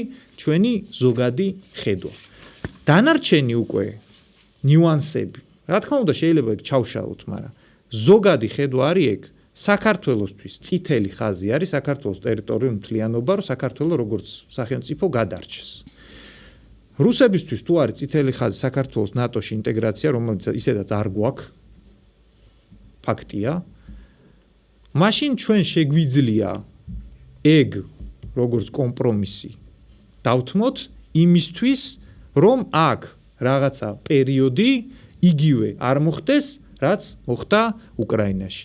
კითხვაზე ჩვენი დასავლელი პარტნიორები როგორ აღიქვავენ მაგას, ეგ ხო არ იქნება რაღაც საქართველოს გარიყვა იზოლაცია და ასე შემდეგ. მაგაზე მაქვს მარტივი პასუხი. თუ ჩვენი დასავლელი პარტნიორები ვერ უზრუნველყოფენ, რომ საქართველოზე თავდასხმა, მათზე თავდასხმა, ანუ საქართველოსთან ომი ნიშნავს ევროპასთან და ამერიკასთან ომს, მაგას ქვია მოკავშირე ომში. მაშინ ჩვენ რო ვცდილობთ დიპლომატიით უსაფრთხოების რაღაცა ვარიანტების მონახვას, მაგაზე მათი მხრიდან ჩვენ მიმართ რამე პრეტენზიების წამოყენება და აგრესია იქნება არალოგიკური. ან მაშინ უსაფრთხოების გარანტიები უნდა მოგცენ და კი ბატონო და რახან ვერ გვაძლევენ, არც მაგათ უნდა გაუსწრეთ გული, რომ ჩვენ ვცდილობთ პატარა საქართველოს რაღაცა თავის უსაფრთხოების ვარიანტები მონახოს. ეგ არის ჩვენი ზოგადი პოზიცია. დიდი მადლობა. გესმენთ ბატონო გიგა. ჩვენი ეროვნული ამოცანა ამ ისტორიულ მომენტში, როცა 30 წლის წინ მრავალწლიანი საბჭოთა ლენინურ-სტალინური რუსეთის ტირანია დაემხო და დამოუკიდებლობა აგვიდგინეთ, არის სამწუხაროდ კვლავ გამოწვევარი, რომ დამოუკიდებლობა და სუვერენიტეტი და სახელმწიფოებრიობა შევინარჩუნოთ. ეს არის აბსოლუტური ამოცანა. მეორე ამოცანა ამასთან დაკავშირებული არის, რომ ყველაფერი გავაკეთოთ იმისთვის, რომ თავიდან ავიცილოთ კიდევ მსხვერპლი, შემდგომი აგრესია მტრისგან, ისედაც ბევრი მსხვერპლი გვაქვს გაღებული ამ საქმისთვის, ანუ ყველაფერი გავაკეთოთ ამის გასანეტრებლად ან შესამცირებლად. ოღონდ ჩვენი დღევანდელი მთავრობა და ყველა მათი თანამოაზრე, როგორც დღევანდელი ჩემი ოპონენტი არის ამ საკითხში, მეორე საკითხს იყენებს პირველის წინააღმდეგ de facto. ანუ იზახს რომ ეს საფრთხე იმხელაა და იმდენად შანსი არ გვაქვს, რომ რაღაცა პირველის უნდა დავთმოთ. რაც მორალური და პრინციპულად მიუღებელია, არაფერი იმაზე ძვირფასი ვიდრე რეალური დამოუკიდებლობა და სუვერენიტეტი და ვასალობაზე და სატელიტობაზე უარის თქმა არ არის. და მეორე, თან ჩვენივე გამოცდილება და ზოგადი გამოცდილება გვარნახობს, რომ როგორც კი სუვერენიტეტის ნაწილს არსებითად თმობ, ბევრად უფრო დიდ მსხვერპლს გაიღებ შემდეგ. ბევრად უფრო დიდ ჯოჯოხეთს მოიწყო. ეხლა თავარი ამბავი რაც ეხლა ჩემ ოპონენტმა, ჩემთვის არამოულოდნელად აქაც ახსენა, თან პირდაპირ ხისტად. ანუ იქნება არის შანსი, რომ ჩვენ მტერთან ხო პირველად უნდა ვთქვათ, ვინ არის ეს მტერი, ხო 1000 საფრთხე არსებობს, კონკრეტული მტერი ჩვენი მყისიერი არის რუსეთი. იქნება არის შანსი, რომ რუსეთთან ისე დაულაგდეთ, რომ ჩვენ სახელმწიფოებრიობა გქონდეს და დამოუკიდებლობა გქონდეს და ის არ გვერჩოდეს და ავიცილოთ თავიდან რომ ბუნებრივია, ყველა ნორმალურ ადამიანს ეს უნდა. და დაბალ ინფორმირებულ ადამიანს შეიძლება ეგონოს, რომ ეს რეალისტურია. ოღონდ აქ არის მთავარი სიცრუე. რუსეთის პოლიტიკური კლასის არ მარტო ეხანდელი პუტინის ამ ჯალათის, არამედ მთლიან დოქტრინა არის უარყოფა მეზობლების სახელმწიფოებრიობის როგორც ასეთის. მათი ამოცანაა საბჭოთა იმპერიის აღდგენა და ამისთვის ავტომატურად მიუღებელი არის წარმატებული სახელმწიფოებრიობა. ნატოსთან დაკავშირებით, ნატოს გაფართოება კი არ არის მიზეზი მათი აგრესიის. ნატოს გაფართოების წინამდე კი არიან, იმიტომ რომ ის ზღუდავს მათ აგრესიას, რომელიც იქამდეც იყო. ჩვენი ისტორიის მაგალითები 90-იანამდე დაწყებული, როცა ნატოს გაფართოება ამ რეგიონში დღის წესრიგში კი არა, გასაგონადაც არ არსებობდა. მაშინ მოგვიწყეს გენოციდი და მაშინ მოგვიწყეს ეთნიკური წმენდა პირველად. როცა შევარანძემ ჩააბარა ქვეყანა კაპიტულაციის სახით, მათთვის სასურველი რეზიდენტი დანიშნა ყველა თანამდებობაზე ძალოვანზე. დსთ-ს შევიდა ნატო მოხსნილი, საერთოდ არ არსებობდა მაშინ. ერთ წელიწადში მის აფეთქებას ცდილობდნენ. უკრაინის მაგალითი მოიყვანა ჩემმა ოპონენტმა. იანუკოვიჩმა კონსტიტუციაში ჩაწერა უბრალოდ უკრაინულ ხალხმა ნეიტრალიტეტი ნატოზე უარი, ისე როგორც მოლდოვამ. ბაზა გაუგრძელა უკრაინას, სამხედრო ბაზა სევასტოპოლის გადიოდავა და უპრობლემოდ გაუგრძელა. ენერგეტიკაშიც ყველაფერი მიცა. ყველა უსაფრთხოებასთან დაკავშირებულ საკითხში დაუთმო. და რა მოთხოვა რუსეთმა და რა იძულა გაეკეთებინა იანუკოვიჩს, რის გამოც მე აჯანყდა ხალხი. ევროპაში თავისუფლად სიარული არ შეიძლებაო და თავისუფალი ვაჭრობაო. წევრობაც კი არ განიხილებოდა ევროკავშირის და მაშინ ამბოხდა უკრაინელი ხალხი. იქამდე დაუთმეს სევასტოპოლის ბაზის ამბავიც გაუთარეს. ნატოზეც დათანხმდნენ კონსტიტუციაში, მაგრამ ნახეს რომ ზღვარი არა აქვს. სახელმწიფოებრიობას გართმევს, ანუ დამოუკიდებელ არსებობას, სუვერენიტეტს რო ვერ მიიღებს გადაწყვეტილებს. მაშინ ამბოხდნენ და ამას მოყვა ომი და არა პირიქით. მოლდოვაში კომუნისტები იყვნენ, რა ანტირუსები. კომუნისტური პარტია იყო. ნეიტრალიტეტი ჩაწერეს კონსტიტუციაში. რამე რუსეთმა დათმო, დღესდღეობით ოკუპირებული აქვს დღესაც და მუდმივად აგრესიის ქვეშ ხავს პოლიტიკური და სამხედრო მარტო იმიტომ არ განუხორციელებია, რომ იქ უკრაინაა შუაში. და ეს უშლის ხელს ეხლა ყოველ შემთხვევაში. ამიტომ ეგ არის სიცრუე. ამიტომ უნდა ამოვიდეთ იქიდან რომ ამ ისტორიის ეტაპზე მომავალში არ ვიცი რა იქნება. ეგ ვარიანტი არ გვაქვს. თორე რო იყოს კი ბატონო. ამიტომ უნდა გამოვიდეთ იქიდან რომ ყავს წელი რომელსაც უნდა ჩვენი განადგურება. როგორ იქცევი ამ დროს? როგორ ამცირებ ამ საფრთხეს, რომ დაგესხას თავს, იმიტომ რომ ეგ გამოცანა რომ არ გარისკოს, რომ სხვა არ მოგიწიოს. ამისთვის გჭირდება სამი რამე. უბრალოდ რა გიზდის რისკებს. თუ სუსტი ხარ, ჯარი არ ყავს, ან ჯარი ყავს, მაგრამ რესურს არ ახარჯავ და დღეს მაგ დღეში ვარ თელ რეგიონში. 1000 გზის ამ თავრობის წყალობით სრული კატასტროფა გვაქვს, რესურს არ აწვიან ჯარს. თუ ხარ იზოლირებული და მტერმა იცის, რომ შენ თუ თავს დაგესხება, არა თუ ალიანსის წევრი არ ხარ, ნატოსი რაც გვინდა და სადაც ბარიერებია დღეს, მაგრამ უნდა მივახციოთ მომავალში მაინც. მაგრამ მოკავშირეც არ აქვს, რომელიც მასთან არა თუ ომს არ დაუწყებს, ეგ არის რაც გვინდა ეგეთი ალიანსის წევრი ვიყოთ. ამერიკასთან მქონდეს სამხედრო პოლიტიკური ალიანსი ეგეთი გვინდა. მაგრამ არა თუ ეგ არ ხარ, ისეთი იზოლირებული ხარ, რომ პრობლემაც კი არ შეექმნება არავის, ანუ მარტო ხარ და მესამე რაც ჩვენ კონტექსტში ყველაზე მთავარია. თუ ის ხედავს, რომ ქვეყნის შიგნით არსებობენ ძალები მთავრობაში ეხლა ჩვენთან, ან საზოგადოებაში, ან მათ სატელიტებში, რომლებიც მუდმივად ამ სიგნალებს აგზავნიან, რომ თუ დაგიპყრობს, აქ დასაყრდენი ექნება. აი ვინც ლაპარაკობს მულტიპოლარულობაზე, ვინც განადიდებს მტერს, ან მის სიძლიერეს, ვინც ყველას ერთ სურათში დღაბნის, რომ არსად მოკავშირე არსებობს, ყველა მტერია, ყველა ერთ და იგივე საფრთხეა. იქ გახსნილება ევროპა დამთავრებულია. ანუ რომ შეგაგუოს ვასალობას. ეგ არის მათთვის უკრაინაში ერთ-ერთი ფაქტორი, რის გამოც დაესხნენ თავს, ერთ-ერთი იყო, რომ პრორუსული პოლიტიკოსები და აი ეს მულტივექტორები ეუბნებოდნენ, რომ აქ აი ეს დასავლეთი არ უნდათ, აქ ერთმორწმუნე რუსეთთან შეერწყმებიან. ამიტომ ყველაფერი რომ ვქნათ პირიქით. თავდაცვითი ნახტომისებური ზრდა. იზოლაციიდან გამოსვლა და რაც შეიძლება მაქსიმალური ალიანსების, სტრატეგიული და ტაქტიკური რეგიონში დამყარება და განეიტრალება კონსტიტუციური ზომებით ყველა რუსეთის მოკავშირის ქვეყნის შიგნით. გულისხმობ კონსტიტუციურ ზომებს. ან დევნა, სადაც საფუძველია, ან მორალური იზოლაცია და ოსტრაკიზება. მადლობა. ახლა ჩვენ გადავთ უკვე ღია დისკუსიის რეჟიმში. ეს იმას ნიშნავს, რომ თავდაპირველად ზურამ ახარაძეს მივცემთ 10 წუთიან უპირატესობას, რომ ღია დისკუსიის რეჟიმში თქვენი უპირატესობით წარმართოთ დისკუსია, ანუ თუ გქონდათ მონიშნული ან დაიმახსოვრეთ. ხო, ანუ საწინააღმდეგო აზრი, შეგვიძლია თქვათ, იკამათოთ ამ საკითხზე, შემდეგ უკვე ბატონ ბოკერიას მიეცემა ამ 10 წუთიანი უპირატესობით გამოყენების შესაძლებლობა. ზურა თუ ხართ მზად დროის ათვლასაც დავიწყებ. უკრაინის მაგალითი ძალიან კაი მაგალითია სინამდვილეში. სანამ იყო იქ იანუკოვიჩი, რომელიც ატარებდა იმ პოლიტიკას, რომელსაც მე ვამბობ, ყირიმი იყო უკრაინის, დონბასი იყო უკრაინის და რატო დაამხეს იანუკოვიჩი? ანუ უკრაინის რატო დაამხეს იანუკოვიჩი? რის გამო? უკრაინის შიდა სიტუაციის აღწერას ვახორციელებ, ხა ძალიან ხშირად გამაწყვეტია. პატაცემლო ოპონენტი. ანუ კითხვას თუ არ დავასრულებ, თუ არ გამომამერეკი. გავიგე, მაგრამ კითხვას თუ არ დავასრულებ, კითხვა ხო უნდა ჩამოაყალიბო. კი ბატონო, მე მეგონა რომ უკვე თქვი რომ მაგის გამოქნესო. ფაქტოლოგია არის ეგეთი. სანამ იანუკოვიჩი ატარებდა მაგ პოლიტიკას, მანამდე უკრაინა იყო ტერიტორიული მთლიანობის პირობებში და არ ქონდა ომი. რო დაამხეს იანუკოვიჩი შიგნით თქვენი იდეოლოგიის მქონე ხალხმა, მაგის შედეგად მერე რუსეთმა გაააქტიურა იქ თავისი სეპარატისტები, თვითონაც მოახდინა ინტერვენცია, მოახდინა ყირიმის ანექსია და ეხლა მერე კიდე დამატებითი შეჭრა. ანუ მან საერთოდ ჯერ შეფასებაში არ შედიოდა, მან ხსნი ქრონოლოგიას. შეფასებაა ეს და პასუხი ქრონოლოგიას ქრონოლოგიას. არა, ქრონოლოგიაში სიცრუეა და არ მაძლევს რა არის სიცრუე, ანუ იანუკოვიჩის მმართველობის პერიოდში ომი არ ქონდა უკრაინას. შეიძლება რომ ვისაუბრო? ომი ქონდა უკრაინას. იანუკოვიჩი სანამ პრეზიდენტი იყო, ომი ქონდა. გავიგე, გასაგებია, ყველაფერი პასუხობ რის შესაბამისად, როდესაც იქ წავიდა ვექტორი ევროკავშირზე და ნატოზე, რუსებმა, რომელიცთვისაც ეგ არის დეკლარირებული, რომ შენ თუ ევროკავშირის და ნატოს მიმართულებით მიდიხარ, მე მან ომს ვიწყებ, დაიწყეს ის, რასაც აკეთებ. რა სიცრუეს რატო არ ვცილებ? ნატოსკენ არანაირი სიარული წევრებისკენ არ ყოფილა. ეგ არის მთავარი სიცრუე. ანუ თუ ქვეყნის ხელისუფალი ქვეყნის სუვერენიტეტს აბარებს მტევს. ანუ ერთ წამს ეხა პასუხის ამბავია. ანუ მე გეუბნები მაიდანი რომ მოვიდა, მაიდანმა რომ ჩამოაგდო იანუკოვიჩი. მაიდანმა ჩამოაგდო იანუკოვიჩი, იმიტომ რომ აბარებდა. არა, მაიდანი არ მოყოლია, არც ნატოზე უარს. არა, ერთი წამი. გააჩერა ევროინტეგრაციის პროცესი. ევროინტეგრაცია არ არსებობდა. სამწუხაროდ დასავლეთის პოზიცია. შეთანხმება ეკონომიკური ვაჭრობის, ხო? ანუ, მივედით მაგამდე. ანუ ორმხრივი. არა, ერთ წუთი ახლა. ანუ ბაზებში კი არ არის საქმე. ნატოში კი არ არის საფრთხეში. ვაჭრობა არ უნდა ქონდეს, უკეთესი ქვეყანა ვერ უნდა გახდეთო. თავისუფლად ვერ უნდა გადაადგილდეთო. აბა რა არის სუვერენიტეტი? თუ აძლევ უვიზო მიმოსვლა იყო ორი საკითხი იყო. ერთი ძალიან მარტივი რაღაცა რა. არა, მარტივია. თუ გაძლევს უკრაინა ბაზას.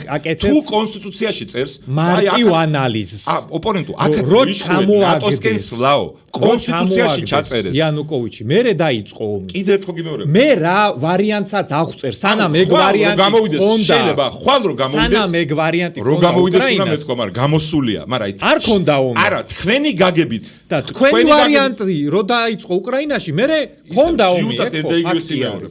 ანუ მთავრობა ქვეყნის თუ იძახის რომ მე ვაბარებ ქვეყნის სახელმწიფოებრივებას რუსეთს. ანუ ვეღარ ვიღებ გადაწყვეტილებებს მათ გარეშე. აბა უვიზო რაც დაპირდა იმაზე გადააგდო ხალხი. თქვა რომ სევასტოპოლის ბაზა მივიცეთ რუსებს. ბაზა საკვანძო.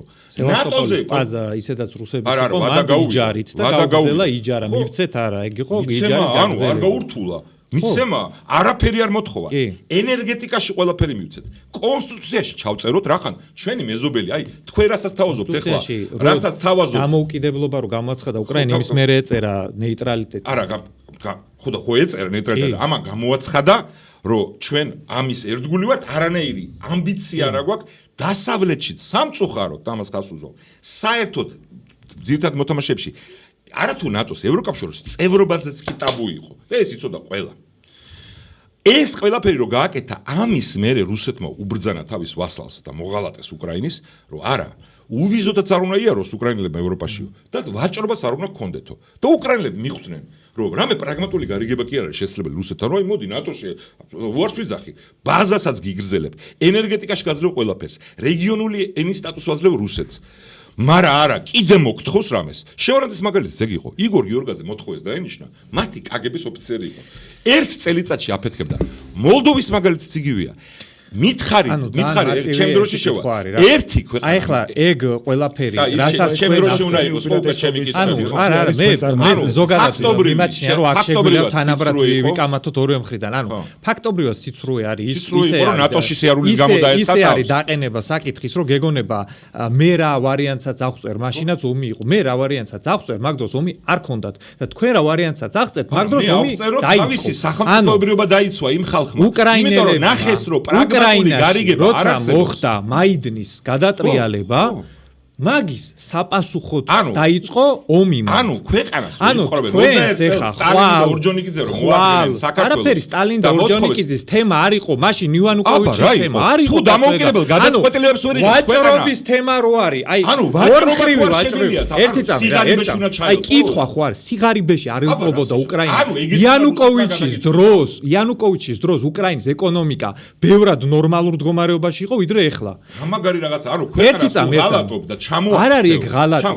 ქვეყნის ინტერესებიდან გამომდინარე საფრთხეებს და ბენეფიტებს როცა აჯამებ ობიექტური რეალობა როცა გაქვს რაღაცა ვერიგებ გადაწყვეტილებებს და სხვა ირებს აბა რა ქვია ყველა ქვეყნის მიმართებით რაღაცა დონეზე გამოიწურა ეს ამის დრო არა გვაქვს დრო ყველა ქვეყნის მიმართებაში ყველა ქვეყანას მათ შორის ამერიკის შეერთებულ შტატებსაც კი ვიღაცების გათვალისწინება უწევს და რამდენის ძალაც გაქვს, იმდენად ითვალისწინებ. საკითხი ისე დაყენება, რომ არავინ არავის არ ითვალისწინებს, ან ყველაფერს ითვალისწინებს, ეგ არის ძალიან პრიმიტივი. ამიტომ ერთი წამი რაც ბაზის ამბავს გითმობ. ენერგეტიკაში არის პრიმიტიული მდგომარეობა რა. არა რომ მეტყვის, რასაც დაპირდი ხალხო. რაც თქვენ გინდათ, ეგ რო კეთდება, მაგას შედეგად მოყვება ომი.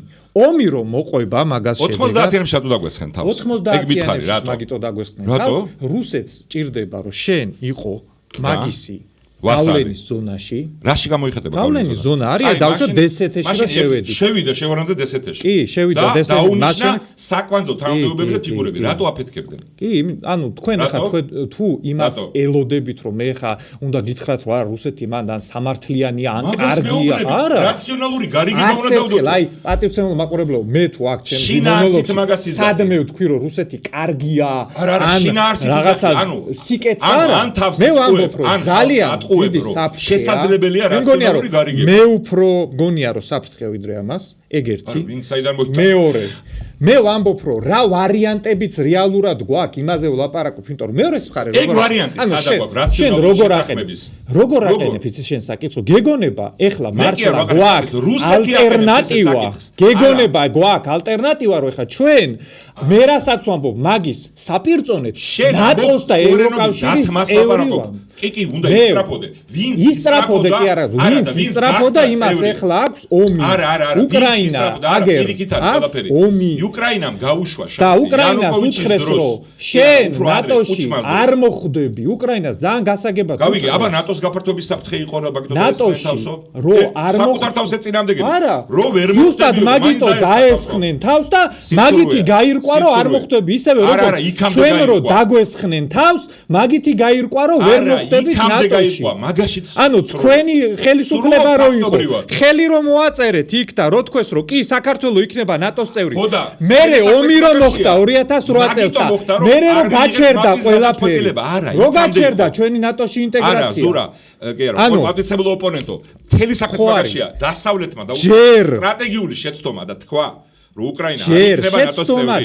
რეალურად ჯერ იყო განცხადება რომ ნატოში ვიღებთ, შენ თავაზობ გვითხრეს რომ არა გერმანია თქვა რომ არა იმავე წელს რა არ მიიღეს მემორანდუმი სადაც თქვეს რომ საქართველოს გახდება ნატოს წევრი. კი, ოღონდ იქვე დააყოლეს. მერე მაგ წელს შემოვარდა საქართველოს რუსეთმა დაინახა არაპირებდნენ რეალურად. და მაგის მერე ჩვენი ნატოში ინტეგრაციის თემა მოკვდა. ისე ორხმაში ვლაპარაკობ. ზუსტად იგივე ხდება უკრაინაში. არა. უკრაინელებმა მერე ჩაწერეს ნატოში ინტეგრაცია კონსტიტუციაში და რუსეთი არ დაგესწრება შეიჭრა რუსეთი უკრაინაში. ეხა ამერიკის შეერთებული შტატების პრეზიდენტი ძალიან კაფიოდ მაგას აფიქსირებს რომ უკრაინა ნატოს წევრი არ გახდება. ანუ იგივე მეთოდი გამოიყენეს უკრაინასთან მიმართებაში რუსებმა, რაც ჩვენთან მიმართებაში. ამიტომ ანუ აყენებთ საკითხს ისე რომ გეგონება მე რასაც აღწერ მაგისი ალტერნატივა გქონდეს რეალური შესაძლებლობა რომ ამერიკა და ევროპა ჩვენ გამო მესამე მსოფლიო ომს დაიწყებს. ანუ ბატონი გიგას და დანარჩენების პოზიცია არის ეგეთი რომ ჩვენი უსაფრთხოების გარანტია რა იქნება იცით? აი ახლა ჩვენ მე მოვყევი რა არის საკუთარი თავდაცვა. საკუთარი თავდაცვა ისთვის დიდი ფასის დაჯერა რომ არ გარისყოს თავდასხმა. ეგ არის. ეხლა აი მოდი ომის აი რასაც ჩვენი უსაფრთხოების მოწვევა აგრესიის. არა, მოწვევა აგრესიაზე არის ყვირილი რომ ნატოში შევდივართ, როცა იქ არავინ არ გიგებს. იცი რომ ნატოში შესვლა რო იწევს ომს ვინმეს რომ რუსეთში ნატოში გაწევრიანების შეეშინათ უკრაინას და ამიტომ მოაწყეს ეს ყველაფერი. ეგ არის სიცრუე. ყველა გარანტია ქონათ რომ ნატოში არ წევრიანდებოდა უკრაინა. ამიტომ ფაქტობრივი სიცრუეა. მაგრამ ყველა გარანტია ქონდათ. ესე ერთ წამი. კონსტიტუცია შეწერა უკრაინას. როდესაც ომი იწყებოდა უკრაინაში ომი რო იწყებოდა, ნახევარი წლით ადრე რუსებმა ამერიკის შეერთებულ შტატებს და ნატოს გაუგზავნეს კონკრეტული დოკუმენტი. უთხრეს რომ მოგვეცით წერილობითი გარანტია. ერთი პროპაგანდას იმეორებს.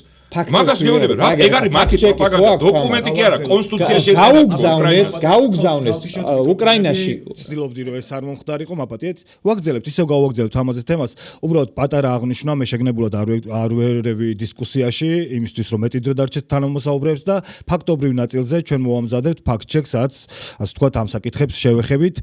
ახლა უკვე ასე ვთქვათ ბატონი ბოკერიას უპირატესობით წარმართოთ მომდევნო 10 წუთი ამ თემაზე. მე ვისურვებდი რომ უფრო გამოსავლის ხედვები, მე მესმის რომ ამ კონტექსტის ნაწილი იყო ყველაფერი, რაზეც ისაუბრეთ, მაგრამ გამოსავლის ხედვებით თავარი საკითხი ჩემი ოპონენტის და იმისი, ვინც პირდაპირ ჩვენი მტრისთვის ხელსაყრელ ნარატივს გვთავაზობს არის რა, რომ შესაძლებელია რუსეთთან დალაგება ისე, რომ სახელმწიფოებრობა კონდეს და ომი არ უნდოდეს რუსეთს, არ унდოდეს აგრესია.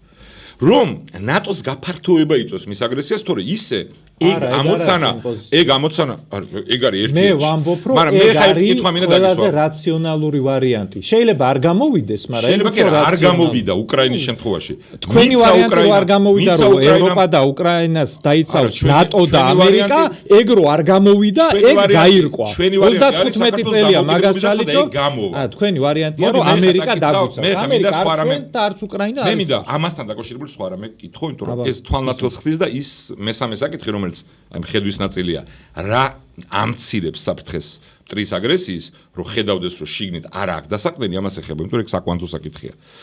აი ესეთი სიტყვების ავტორი, ჩვენი გამარჯვება იქნება საქართველოს მთლიანი ოკუპაცია და იქ დამყარება თავისუფალი დემოკრატიული წესრიგის. აი ეს არის ჩვენი გამარჯვება, თავისუფლება საქართველოს, თავისუფლება ოსეთს, ერთიანი რუსეთის პროტექტორატის ქვეშ, ტანკები თბილისისკენ, ჩვენი გამარჯვების ერთ-ერთი ფორმულა. აი ამ სიტყვების ავტორი ხო საქართველოს მტერია. ეგ მაგის სიტყვების ავტორი არის დუგინი. საქართველოს მტერი არის თუ არა, ხო? და ზუსტად ეგ ადამიანი არა საქართველოს მტერი არის, რა თქმა უნდა, მაგას ვისაც ამბობ. ოღონდ ერთ წამი პასუხი ხო შეიძლება გაგცე. აი ზუსტად მაგ ადამიანთან მე როცა ქართველები ჩავიდნენ და ელაპარაკეს, ზუსტად მაგ ადამიანმა მე თქვა სხვანაირი ტექსტი, რომ ჩვენ ქართველებთან რაღაცები შეგვეშალა და საქართველოს და ოსების შეერიგება მოხდეს, ეგ იქნება საქართველოს უკეთესი. ანუ თუ ეგეთი იარი ტიპი, როგორც არის დუგინი, პოზიციას იცulis საქართველოსთან მიმართებით. ჯერ რომ დუგინმა პოზიცია შეიცვალა მეზობლების სახელმწიფოებრივ და საქართველოს მათ შორის. ამაზე არ ვიცი ხა არ გეკუთვნით, მაგრამ ნეტარ არიან მორწმუნენო გულში მაგას რა აქ არ ვიცი კაცო. ეგ რო ეგეთის ლაპარაკს იწყებს, ეგ მე მაწყობს კაცო. აი მეორე კითხვა რუსეთში აი ეგ ტიპი რო იწყებს იმის ლაპარაკს, რო პირიქით საქართველოს ტერიტორიული მთლიანობის აღდგენა რო ნორმალურია, ეგ ტიპი რო იწყებს ლაპარაკს, მანამდე რომ მაგის პროტექტორატის ქვეშ საქართველოს საბჭოთა კავშირი და ეგ რო ეგეთის ლაპარაკს მოდი კიდე ერთ ციტატას საგიკითხავ, კიდე ერთს რო კიდე უფრო თვალნათელი გახდეს. მაგაზე უარეს ციტატა, ჟირინოვსკის ციტატა წამიკება არა საერთოდ თქვენ დახოცვა არ უნდა. მე არ ვთქვი, ლევან ვასაძე თქვენი წინამძღოლი წარსულში თანამოაზრე ღიად მისი აპოლოგეტი არის. ლევან ვასაძე აპოლოგეტი კი არა, ლევან ვასაძე ამბობს, რომ მე ამასთან ჩავედი, ველაპარაკე და აუხსენე საქართველოსთან არ უნდა მოხდეს კონფლიქტი, ანუ დიალოგს აწარმოებს. არა, მინდა წაკითხო და ამ კონკრეტული ადამიანის რუსეთთან დალაგებით, მაგაში იმას კი არ გულისხმობ, რაღაც მაგარ ტექსტს დავწერთ, შეუცურებთ, მოვატყუებთ იქ ვიღაცას. ჩვენ გჯერა რუსეთთან თუ ისეთ რამეს დავლაგდები, რაც იმას აწყობს და ჩვენ გვაწყობს, სანამ ორივეს გვაწყობს, მანამდე იქ იქნება ძალაში. ანუ გჯერაო ამის. რუსეთს რაც აინტერესებს, აქ არის სამხედრო უსაფრთხოების ზონა, სამხედრო ბაზები. რუსებისთვის მნიშვნელოვანი ბაზა იყო, რავი, გონიოსთან. გონიოსთან თუ ლაგდებით ბაზაზე, სოხუმზეც ლაგდებით. ძალიან პრიმიტიულად ვამბობ, რომ საქართველოს მაგის ფორმატში იქნება დამოუკიდებელი სახელმწიფო. ეხლა მითხარ. აგარ ჩემი სიტყვის. კაი კაცო. ხო. ვიცი რო არ ყოფილი ხშენიად ვიდეოც არსებობს, ხო? არა, იმიტომ რომ მე რაღაცა მითხარ, რომ თქვა, რომ ეგრე არ მithქვიო. ზუსტად ესე თქვა. ანუ ზუსტად ეგრე. ჩვენი მტერი, რომელსაც განზრახული აქვს ჩვენი განადგურება. რომელთანაც გვაქვს ისტორიული ძველიც და ახალი გამოცდილება. რომ ყველა შეთანხმება დარღვეული აქვს. რა, გიორგიევსკის ტრაქტატი დაწყებული 1120 წლის შეთანხმებით გაგზავნებული 7 მაისს ხო 27 მაისის სოხუმის ოკუპაციის დღე მოდის. მინსკის შეთანხმებით გაგზავნებული აგერ სხვაგან. არ არსებობს, ანუ ალექსანდრე ბატონიშვილი დაწყებული, რომელსაც თქვა, რომ შეეშვით ნდობას რუსეთის, რომ ვერაფერს ვერ მოილაპარაკებო. ჩერჩილით დამთავრებული, რომ იმ ფურცლის ფასადაც არ აღიძრო, რაზეც ხელს მოაწერენო. ანუ გვაქვს გამოცდილება ჩვენი საქართველოს პატრიოტს, როდესაც იბრალებ, ხო? რომ ეს ხალხი როგორც კი თითს მიცემ, ხელს მოგაჭამენ. ანუ ბაზებს, ავამთავრებ და მე. ბაზებს აძლევ. და იძახი რომ ამით დაიცავს საქართველოს სუვერენიტეტს. ეგ არის რომ საბჭოთა კავშირში გვინდა უკან. აფხაზეთ ხო ჩვენი იყო იძახით. მაგას იძახით. ხო? ოღონდ აფხაზეთს სახელმწიფო არ ქონდა. ამას რითი ამართლებ? ამან დობას. არა, სანამ გვაწყობს კი მივდივარ კითხვამდე კაცო. ანუ რო იძახი რომ სანამ გვაწყობს ესე იქნებაო. როდესმე მაგალითი გაქვს იმისი, რომ რუსეთს ბაზები მიცა ვინმემ სტრატეგიულად მოელაპარაკა და მიცა ძალაუფლება თან ჩვენ სუსტები ვართ და ამ პირობებში რუსეთმა დაიცვა პირობა და ეს ქვეყნები დამოუკიდებელი სახელმწიფოებია. ერთი მაგალითი მომიყვარა. პასუხი გინდა? კაი, მაშინ ხა მომისმინე და არ გამაწყვეტი. მოდ კითხვა გამეც პასუხი მაგალითი. მან რა ტექსტიც არის, ძალიან მნიშვნელოვანია, ერთი ძალიან მნიშვნელოვანი ფაქტი, რომელსაც აქეთ ფლანგი ყოველთვის აკლებს, რომ რას ვამბობ მე მაგ ბაზებთან მიმართებაში, რომ თუ აფხაზეთი და სამაჩაბლო ბრუნდება მაგაში რომ გაუცვალოთ ეგ ბაზების სტატუსი, ეგ იქნებოდა კაი მოლაპარაკება მეთქი. კი, ეგ იწერე. სულ მაგას ვამბობ. ანუ აფხაზეთის და სამაჩაბლოს დაბრუნების სანაცვლოდ თუ ვეგნება სახელმწიფოებრიობა გაქვს თუ არა თუ არა. აი ზუსტად მან ვიდეო მაცალე ლაპარაკი კაცო რომ ეჩრები. აი 2005-6 წლებში შენი ხელისუფლება რო იყო, ეგ ბაზა მან დიდგა სახელმწიფოებრიობა არ ქონდა? სახელმწიფოებრიობა საფრთხის ქონდა. რო აღდგეს ისეთი როგორიც შენი ხელისუფლების დროს 2005 წელს ქონდა, ოღონდ სამაჩაბლო და აფხაზეთი დაბრუნდეს. სად დაბრუნებს? შენი სახელმწიფოს თუ ვეღარ აკონტროლებს. აფხაზეთი და სამაჩაბლო ვერ აკონტროლებდი. 2005-ში ვერ აკონტროლებდი საქართველოს. ეხლა აღმოაჩინე? 90-იანებში ჩვენ ანუ რუსეთის მონები იყავით 2005 წელს. ჩვენ კი არ ვიყავით, ცდილობდით. შენ თავადობრივ გავლენა რო აღდგეს ოღონდ აფხაზეთი და სამაჩაბლო დაბრუნდეს, ეგ არის რაღაცა შეთანხმება, რაზეც მე ვამბობ, რომ ეგ კარგის შეთანხმება საქართველოს ტერიტორიული ძალების აღდგენაზე. ეგ ერთი, მეორე, რომელი ქვეყანა არის, რომელთანაც შეიძლება მაგისი პარალელის გავლება. მაგისი მაგალითი არის უკრაინა. სანამ უკრაინა იყო მაგ შეთანხმებს ჯარი იდგა უკრაინაში კაცო. ჯარი იდგა კაცო. უკრაინა ბევრად წარმატებული და ნორმალური ქვეყანა იყო. ეგრო დაგესხმები თავს. უკრაინა ბევრად უფრო ნორმალური ქვეყანა იყო ვიდრე ეხლა კაცო. ერთი წამი კაცო, ნუ გაურბი ხარ მაგას. იანუკოვიჩის დროს რაც კი თვლადი პარამეტრია ქვეყნის ტერიტორია, მოსახლეობა. რა გაძარცვეს კაცო? ეკონომიკა ბევრად უკეთესი ქონდა. ბევრად უფრო უკეთესი ეკონომიკა ქონდა. ადამიანის უფლებებიც კი. აი ომი ხო აქვს. ეხა ადამიანის უფლებები უკრაინაში ბევრად უფრო ცუდ ადგილას არის. აღარ ვიტყვი ცენზურას. მაგაშიც რუსულ პროპაგანდას იმეორებს. რავი ბიჭო, ტიპებს ეხა ქუჩაში რო იჭერენ და ავტობუსში რო ტენიან. ეგ ომის დროს რო გაწვევას ვინც გაურბის, იმას აძალებენ, მაგას აპროტესტებს შენ. მე არაფერს არ ვაპროტესტებ. მე გეუბნები რომ იქ რასაც ადამიანები უშვებია, ადამიანის უფლებების მდგომარეობა უკრაინაში ეხა უარესია. კუჩმას დროს ანუ არც ერთი თვლადი პარამეტრი ოპონენტების კაცო. არა, არც ერთი თვლადი პარამეტრი მოკლა ნუგერევა ოპონენტების მოკლაში. თვლადი პარამეტრი არ არის, რომლითაც მაშინდელი უკრაინა უფრო უკეთესი არ იყო. იანუკოვიჩის დროის უკრაინა ბევრად უკეთეს დღეში იყო ვიდრე ეხა. ანუ ვისაც მიყავს ცალსახად ბევრად უკეთეს მდგომარეობა. ვისაც რისკენ მიყავს საქმე. ვინც ასუსტებს თავდაცვას. ვინც უსაფრთხოების გარანტიებს ალაგებს. არა, ვინც სახელმწიფოს არ ისე აყენებს საფრთხეებება, შენ გაქვს რაღაცა უსაფრთხოების გარანტიები. მე გითხარი და ეხლა დაუბრუნდები, ეხავე მაგსაკეთს. შენ თუ ეგ დალაგებად იყო, დაგელაგები. აღარაფერი აღარ ისმის. სანამ მაგას დაუბრუნდები, შენი ცრუ ნარატივი უნდა ვამხილო კიდე ერთხელ. ცრუ ნარატივი კი არა. ანუ როცა რუსეთი სუსტი იყო, 90-იანებში. არა, ყველაზე სუსტი იყო, ეგეც არიცი. 90-იანებში დეფოლტის მერე ბოლოს განსაკუთრებით. დასაწყისში და ბოლოში. ჩვენ როცა მოვიდით ხელისუფლებაში, მაშინ გაძლიერება დაიწყო. ნატოს თხოვდა თქვენში გაწევრიანება. 2001-ში კი და 2004-დან გაძლიერება დაიწყო პუტინმა კონსოლიდაცია ძალის. ეგეც არის იმ. ყველაზე ძლიერი ანტირუსული განწყობის პრეზიდენტი ჯორჯ ბუში იყო. მაკეინი იყო და საფრთხეს არაფასებდნენ რეალურად. ეგ ხალხი, რომელიც ყველაზე აგრესიულ საგარეო პოლიტიკას ატარებდა. მაგ დროს ვერ უზრუნველყავთ. გაჩერდი. და ეხა ფორმაში იყო, როცა რუსეთი სუსტი იყო. ორ ხმაში ვლაპარაკობ. ჩემდე ორ ხმაში ვლაპარაკობ ერთი წუთი. როცა რუსეთი სუსტი იყო, ვინც ფორმაში იყო და იმოქმედა თანმიმდევრულად პოლონეთი, ლიტვა, ლატვია, ესტონეთი. ისარგებლეს მომენტით ქვეყნის შიგნით დაალაგეს, გაანეიტრალეს ყველა პრორუსული ძალა რეალურად, ან ძალიან შეავიწროვეს, აი თქვენაირ ნარატივს ვინცაც წარმოებდა და ამ ხელისუფლების რომლის სატელიტი ხართ ამ საკითხში უდაოდ და ბევრ სხვა საკითხში. როცა ნატოში შევიდნენ და ისეთ ფორმაში მოვიდნენ, დღეს ამიტომ არიან დაცულები. უკრაინამ არ დამთავრებია.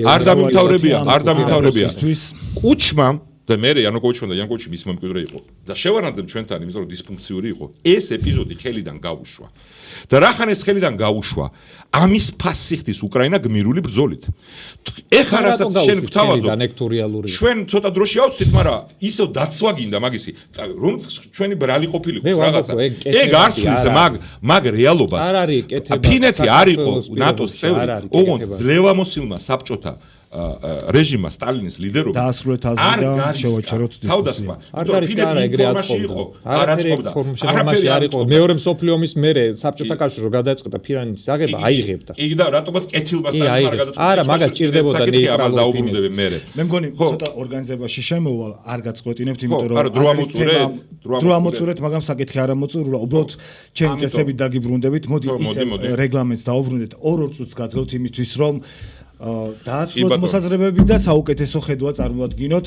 არ დაგავიწყდეთ, რომ საქართველოს ეროვნულ უსაფრთხოებას საუბრობთ, რა უნდა იყოს საუკეთესო კეთილი 2 წუთი. სიცრუეა რომ რუსეთთან დალაგება ნატოს არ გაფართოებაზე თქმით წყვეტს პრობლემას. ნატოს გაფართოების წინამდეგი იმიტომ არის რუსეთი, რომ თუ წყალი შესაძლებლობა იქნება განადგურება ჩვენი სახელმწიფოებრიობის.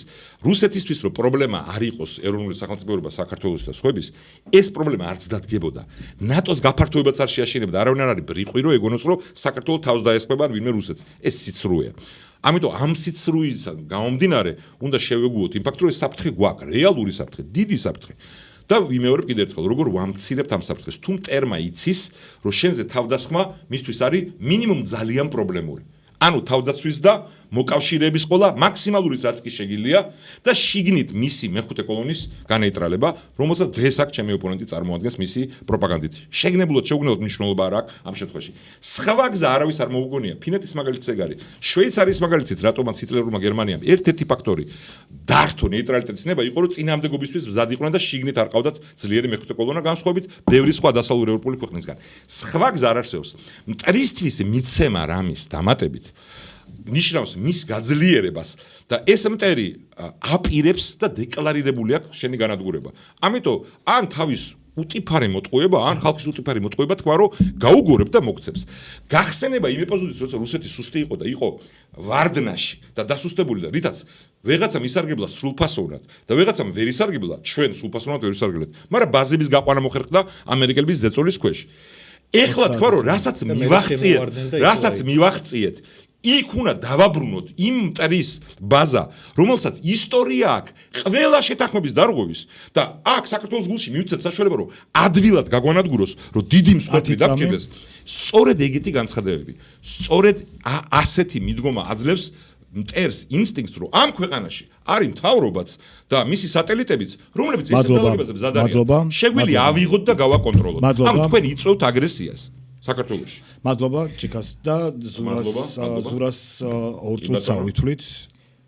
თავის შეგნებული გამოშტერება იმისი ლაპარაკი, რომ ეხლა ჩვენ რუსეთი რომ მოგვადგება და რომ გვეტყვის, რომ აი თქვენც ნატოში შედიხართ თუ არა, უკრაინაში ხალხი, ბეტონი, ადამიანები და ეს რა ქვია, შენობები ერთმანეთში რომ აუზილეთ და გადავანგრიეთ ყველაფერი მაგის გამო, აი თქვენც იგივე საკეთებთ თუ არა, მანდ პასუხი რომ აი ჩვენ ახლა ამერიკა, ევროპა მაგათთან გავძლიერდებით და რაღაცა, ეგ არის თავის გამოშტერება ერთი მარტივი რაღაცის გამო.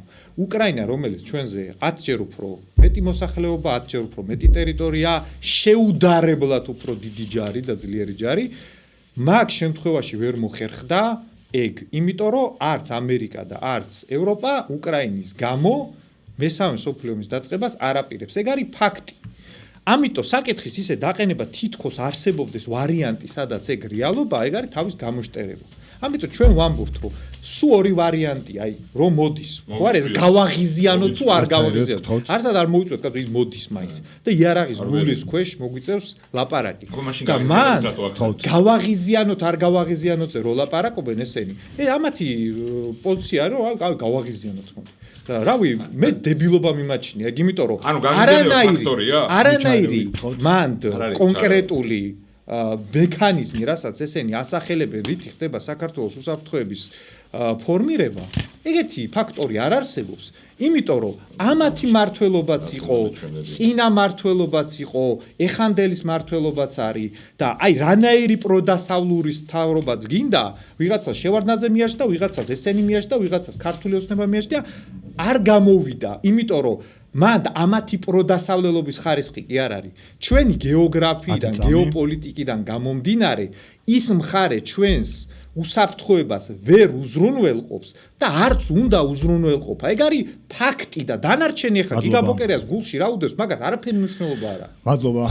მე შევეცადე რომ ერთ წუთიანი კიდე. ანუ მაშინ აზერბაიჯანი და ამით და სამხედრო ხელშეკრულებას აფორმებს პოლიტიკურს თურქეთთან, ნატოს წევრთან და მილიარდებს ხარჯავს თავდაცვაზე. ანუ ბრიყულად იქცევა და დაძაბულობა აქვს რუსეთთან. ეგ ყოფილა არასწორი გზა. თუ ეგრე გამოდის, ანუ მეორე ბაზებს კი არ აძლევს რუსეთს, კი არ თავაზობს. გავიგე, ანუ ამაზე იმუშავა აზერბაიჯანმა. და ასაკები ისტორიული წინაპირობები აქვს ამას. ხო და უნდა მოახერხოთ. რატო ვერ მოახერხა? ეგ საწაგებას. ნუ ფაქტია რომ ვერ მოახერხეთ. თავის ისრუი არის იმაში, რომ რუსეთთან მოახერხება არ არსებობს. ყველა ქვეყანა, სადაც რუსეთის ბაზები იყო, ყველა ქვეყანა, სადაც რუსეთს გავლენა ჰქონდა, ამთავრებს ჯოჯოხეთში.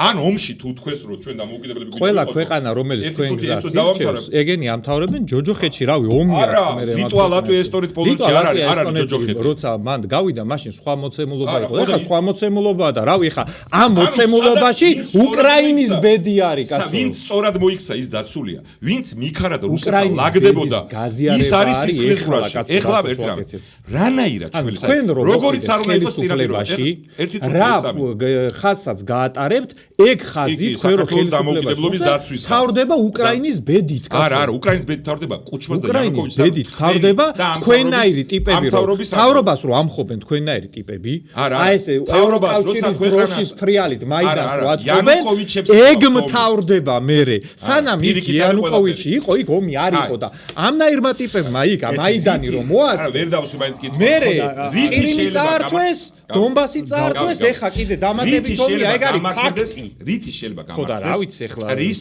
განდიდება და ნორმალიზაცია. აი მოსკოვში რომ დადიხართ და იქიდან რომ ჩამოდიხართ და იძახით მე უსმინე ამას რომ აუ მინდა რომ ხალხმა ნახოს იცი რა მაგარია მოსკოვი. ტრის განდიდება რითი მართლდება? განდიდება რა და ნორმალი აი ეგ რო ძალიან მაგარია თქვენი პროპაგანდა და ამთავრობის ერთი ეგ რა არის აქ თქვენი მხარე რო ამბობს რომ რუსეთი იქ არის რაღაცა დათვი ბალალაიკით და დაინგრა რუსეთი და ყდება და აი ცოტა დავეცალა დაიგრა აი არ ყდება დასავლური სამყაროს მე მაგიტო ვამბობ ეგ წარმოდგენა ეგ წარმოდგენა მე რეპლიკებს ვისროდი და შენ ორ ხმაში მელაპარაკები ეგ რო სწორია მაგიტო კაია რომ ნახე როგორ არა მაგათ მაგერ გეუბნები რატო არის ორ ხმაში მელაპარაკები სუდა შენ ორ ხმაში მელაპარაკები რეპლიკებს გესვრი. მეც რეპლიკებს გესვრი. ანუ ცოტა ხანი გავთიშოთ. დასავლეთის ამით მოურჩები აღარ დაგჭირდება გათიშვა. არ დაგჭირდება. გაძლევთ დროს მაგრამ არა დაგჭირდება. გათიშვა არ დაგჭირდება მეთქი. მოურჩები და გადავალთ უკვე პათემის კითხვაზე. არა, მაპატიეთ მე წარმართავ აქ ფორმატს. ვიცი. მე ვისმენთ თქვენ საინტერესო დისკუსიას, მაგრამ თამფიქრობ იმაზე რა რჩება აქედან ჩვენს მაყურებელს და ამიტომაც მე ამიტომ მიდიوار ამ ფორმებამდე, რომ რაღაცნაირად შეძლოს, რომ ხედვებიც ნახოს დისკუსიასთან ერთად, ამიტომ მე მივდივარ იქით, რომ საბოლოო 2 წუთი მოგცეთ, სადაც თეზისებად, მოკლე წინადადებად ვეტყვით, როგორ უნდა უზრუნველყოს საქართველოს ეროვნული უსაფრთხოება, რაც არის ჩვენი თემა, რუსეთის მტრული პოლიტიკის კონტექსტში. ასე. აი, 2 წუთში ჩავტევი, მაგრამ იმას დავასრულებ. ბოლოს იქვა მართლა ამ თემაზე, რომ საინტერესო ბლოკებიც წინ არის. ანუ იმ სამყაროსი სადაც დაცულია სუვერენიტეტი ყველაზე უფრო მეტად საჭიროა იმ სამყაროს მხილებით ხარ დაკავებული მუდმივად რეალურ პრობლემებს და კრიზისს რაც არის და ტყუილებს ერთმანეთში ურევთ და მუდმივ მხილებაში ხართ რომ ჯოჯოხეთია იქ რუსეთთან დაკავშირებით პირიქით განდიდებით ხართ დაკავებული ყველა საკითხში რუსეთში არის ჯოჯოხეთი გინდა მორალურ ქრისტიანულ რაზეც თქვენ თავს დებთ ყველა თემაში ოღონდ თქვენ მანდ პირიქით გზავნილი გაქვთ, რომ ერთმორწმუნეები არიან. არასოდეს არ გიმხელიათ. უთმობთ ხო, კი, აი ეგ მართლმადებლობა რამაც გაიმარჯვა არის მტრობა ქრისტიანული ცივილიზაციაში. ეხლა მხედველობა ალტერნატივა ერთთან, რომელსაც შენი განადგურება დღესვე უნდა დაალაგება არ არსებობს. იმიტომ რომ სუსტ პოზიციაში ხარ. სანამ არ გაძლიერდები მანამდე შანსი არ აქვს კომპრომისის ერთთან. გაძლიერების გზა არის ერთ-ერთი ქვეყნის შიგნით შეკორა და ყველა ისეთი ძალის პოლიტიკურად განეიტრალება და ასაც დანაშაულია არა მხოლოდ პოლიტიკურად, ვინც მტრის საქმეს აკეთებს პირდაპირ ნირიბად, როგორც დღევანდელი ჩემი ოპონენტი და ეს მთავრობა, რაც ერთნი არიან, გაძლიერება თავდაცუნარიანობის და მაქსიმალურად მოკავშირეების ძებნა რეგიონში ტაქტიკურად თუ სოფლიო სტრატეგიულად. ამას ალტერნატივა არ აქვს. ეს ხალხი ქვეყანას ეუბნება, იცი რა, ომი გელით, რა სიმართლეს ეყნობა, საფრთხე გაქვთ ომის. ვერ აიცილებთ თუ არ ჩააბარებთ ქვეყანას. ამას ეუბნებიან და ეუბნებიან, კი, დღესაც მაგას იძახით. და ეუბნებიან იმას, რომ იცი რა, აი ეს ქვეყანაში ომი ხო დღეს არ იყო, ამიტომ ამ ქვეყნის მთავრობა თუ აბარებდა ქვეყანას რუსეთს და ხალხი ამბოხდა და მე რუსეთ თავს დაესხა, ეს თუნდაც ყოფილა იმ ხალხის ბრალი, ვინც არ დართმო სახელმწიფოებრიობა და არა იმისი, ვინც იქამდე არ იზრუნა არც თავდაცვაზე, როცა რუსეთი სუსტი იყო, არც ნატოში შევიდა, როცა სუსტი იყო და თანასწორია აძლევდა ყველაფერს რუსეთს. ეს არის ამათი ლოგიკა. და როცა ვეკითხები რომ მაგალითი მომიყვანეს სადაც რუსეთთან დაალაგდა ქვეყანა, რო ვერ დაალაგდა ის მაგალითები მოყავს და იმას აბრალებს იმ ქვეყნებს. და მაგალითი ქვეყნის, რო აი დაალაგდა, წარმატებულია სუვერენული დამოუკიდებლობა, ვერ მოგვიყვანს. რომ დაალაგებული დღეს ქვეყნის. დრო, მადლობა. გადავიდეთ ჩემ დროა. ანუ ვერავინ ვერ დაალაგდა. ყველა ფერია, ხო, სანამ დაალაგდა. არ უნდა რუსეთს უკრაინა ეს დაალაგებული ქვეყანა მომიყვანე მაგალითად. მოდი ეს გავიყვანოთ ეს საუბარი ბოლოსკენ და ამ ორ წუთში უბრალოდ რაღაცნაირად ცხად თეზისებად გითხარით თქვენი საუკეთესო ხედვები რა გაამყარებს ეროვნულ უსაფრთხოებას რუსეთის მტრული პოლიტიკის კონტექსტში. პირველი ძალიან დიდ შარში ვართ. შარის მასშტაბებს საქართველოში ცოტა თუ აცნობიერებს. ამ შარში მოხვდით არა ჩემი ან ჩემი მეგობრების გამოისობით ჩვენ არასდროს ხელისუფლებაში არ ყოფილვართ. მათ შორის აი ჩემ წინ როზის მაგ ადამიანის და მთლიანად ქართული პოლიტიკის ამეების იმების ყველა საერთო ძალისხმევით. არავინ ჩვენკენ არ არის მოკავშირე, არ აყვავს, ვართ მარტო. ეგ არის ფაქტი. როდესაც აქეთ ამ ხარე ამბობს რომ ჩვენ უნდა მოვახერხოთ რომ იქით ამ ხარეში მოკავშირე გაჩნდეს, ეგ უკრაინამ ვერ მოახერხა. ბევრად უფრო კაი გეოგრაფით, ბევრად უფრო ძლიერი ქვეყანა იყო, ბევრად მეტი შანსი ჰქონდა, მაგრამ მაგის გამოც სხვები არ ომობენ. ამიტომ აი ამ ძალიან ტრაგიკულ რეალობაში არსებული მენიუ რაც გვაქვს გადაწყვეტილებების, იქიდან რაც რეალისტურია, იმას ვამბობ.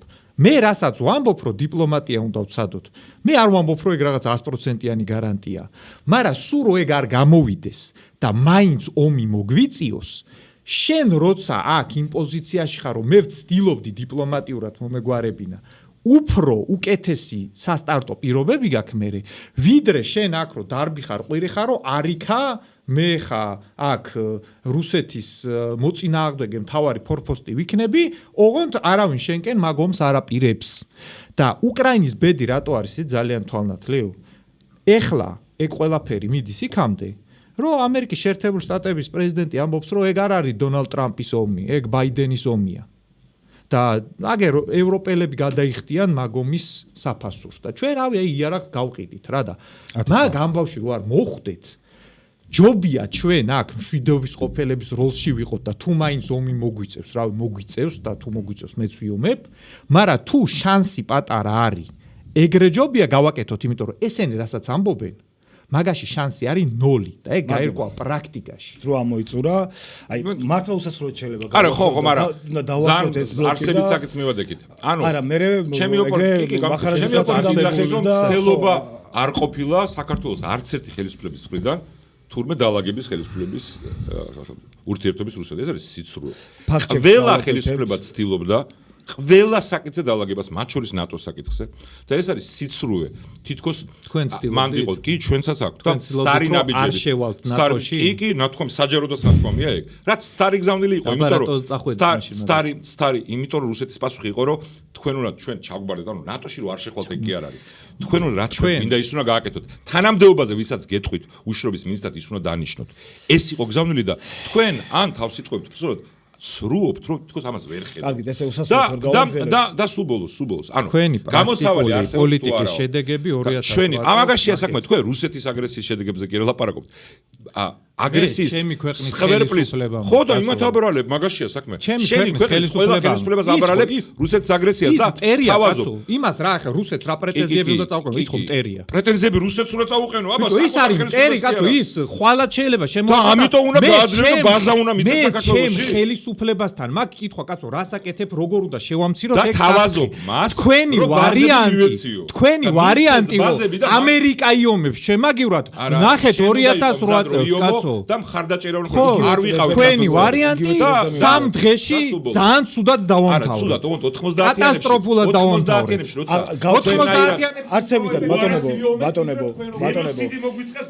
ხო, კაი. სამ დღეში არ სამ დღეში მე დიდი ხანი გიზდოდა ომის გაგრძელება? არა. აი ნახე რა სიზარდე ომი არ მომხდარიყო. გათიშულია მიკროფონი, ანუ უბრალოდ არცებითად ნახეთ. ნაკლები ვიყიდე და ტერიტორიაც ნაკლები დავკარგეთ, იმიტომ რომ მარტოები არ ვიყავ. იარაღის გასროლის გარეშე ყოდორი ჩააბარეთ, ბიჭო, რა ვსხვერპლი და ევაკუაცია არ მოგინდა რომ მეტი სვერპლი ყოფილიყო? რა მეტი სვერპლი კაცო, თუ ომს აპირებდა, თუ ომის მე კი არ ვაპირებ, ის აპირებ. ეფექტურად უნდა იომო. კი და 90-იანებს რა შეადარო, კი. სამ დღეში მორჩა. კი, და კარგი იყო რომ სამ დღეში ვერ გააგრძელა ომი მტერმა მეტი. რა ვერ გააგრძელა ომი? ხო, ჯერ ვერ გააგრძელა, აბა? ანუ აგვისტოს ომში არ არის ხო მიკროფონი, ამიტომ არცებითად თქვენი საუბარი აღარ შეიცავს სიახლეს. იგივე წელზე მივიდივართ. ზურა, მავაკიეთ. შენ გონია რომ ბატონო გიგა დიდი პატივისცემით ორივესთან, მაგრამ უბრალოდ ერთ წრეზე მე მგონი საკმარისი დრო დაუთმეთ, ეს იყო ბევრად მეტი ვიდრე ნახევარი საათი ამ ბლოკისთვის და მესმის რომ თემა არის ამოუწურავი, მაგრამ ამისთვის მოგეცათ ბევრი ფორმატი რომ თქვენი მოსაზრებები უფრო მწყობრად გეთქვათ. ეს შეგვიძლია შეამციროთ. არაფერს არ შევამცირებთ, უბრალოდ პატივიცემთ აუდიტორიის მოთმინებასაც, დიდი ჩანაწერი იქნება და წინათ საინტერესო ბლოკი გველის და მოდი გადავიდეთ უკვე მეორე ბლოკზე. აქ მაინც გთხოვთ რომ დარჩეთ რეგლამენტში, მესმის ორივეს მაღალი ტემპერამენტი გაქვთ და რაღაცა ემოციურად საუბრობთ, მაგრამ დროის ლიმიტი იყოს დროის ლიმიტი. აი ამ ბლოკში გვინდა რომ ასე ვთქვათ იმ თემის მიღმა, რაც არსებითად მთავარი სადებატო საკითხი იყო, ამის იქით რა შეკითხვებიც გააჩნიათ მხარებს, იმ კითხვებით მიმართოთ. მოდით ამით დავიწყოთ ამ შემთხვევაში ზურა მახარაძით და ზურა მახარაძეს მივცეთ 5 წუთი. ზურა ნახეთ, ეს დრო გვინდა რომ გამოიყენოთ როგორც თქვენი შეკითხვის დასასმელად, ასევე დატოვოთ დრო ოპონენტისთვის, რომ უპასუხოს და თავად განსაზღვრეთ, რამდენ დროს დაუტოვებთ ასე ვთქვათ სასაუბროც. მოკლედ ჩამოვაყალიბებ დიდ დრო კი ბატონო. თქვენი ხელისუფლება ახორციელებდა სისტემური წამების და ძალადობის აქტებს. მათ შორის რაღაც დონეზე თქვენს აღიარებული გაქვთ ეგ როგორც გადაცდომები. თქვენ იყავით მაგ ხელისუფლებაში უშიშროების საბჭოს მდივანი. არის სულ ორი ვარიანტი. თქვენ ან მაგ ფაქტების შესახებ იცოდით და როგორც მინიმუმ თქვენი ჩუმი დუმარებით თანამონაწილეობდით, ან არ იცოდით და არ იყავით საქმის კურსში. თუ თქვენ ეგ იცოდით, საიდან კიდე ამბიცია, ჯერ ამ თავრობის ყველაფერი, არ ვიცი, მე ცენზურას ვიცავ კიდე რომ თუ თქვენ იცოდით და მონაწილეობდით, გარეთ რატო ხართ და თქვენთან არის კითხვა, რატო გინდათ კიდე ძალაუფლებაში მოსვლა თუ მაგაში მონაწილეობდით, თუ თქვენ ეგ არ იცოდით, ანუ უშიშროების საბჭოს მდივანმა ეგ თუ არ იცის, როცა მთელი საქართველო ლაპარაკობს მაგაზე, იმდენად არაკომპეტენტური ყოფილ ხართ, რომ მაინც რატო გაქვთ ამბიცია, რომ ხელისუფლებაში მოხვიდეთ, ამ ორიდან რომელი ხართ და გინდა ერთის და გინდა მეორე შემთხვევაში, რატო უნდა ჩაგაბარონ თქვენ ისევ ხელისუფლება.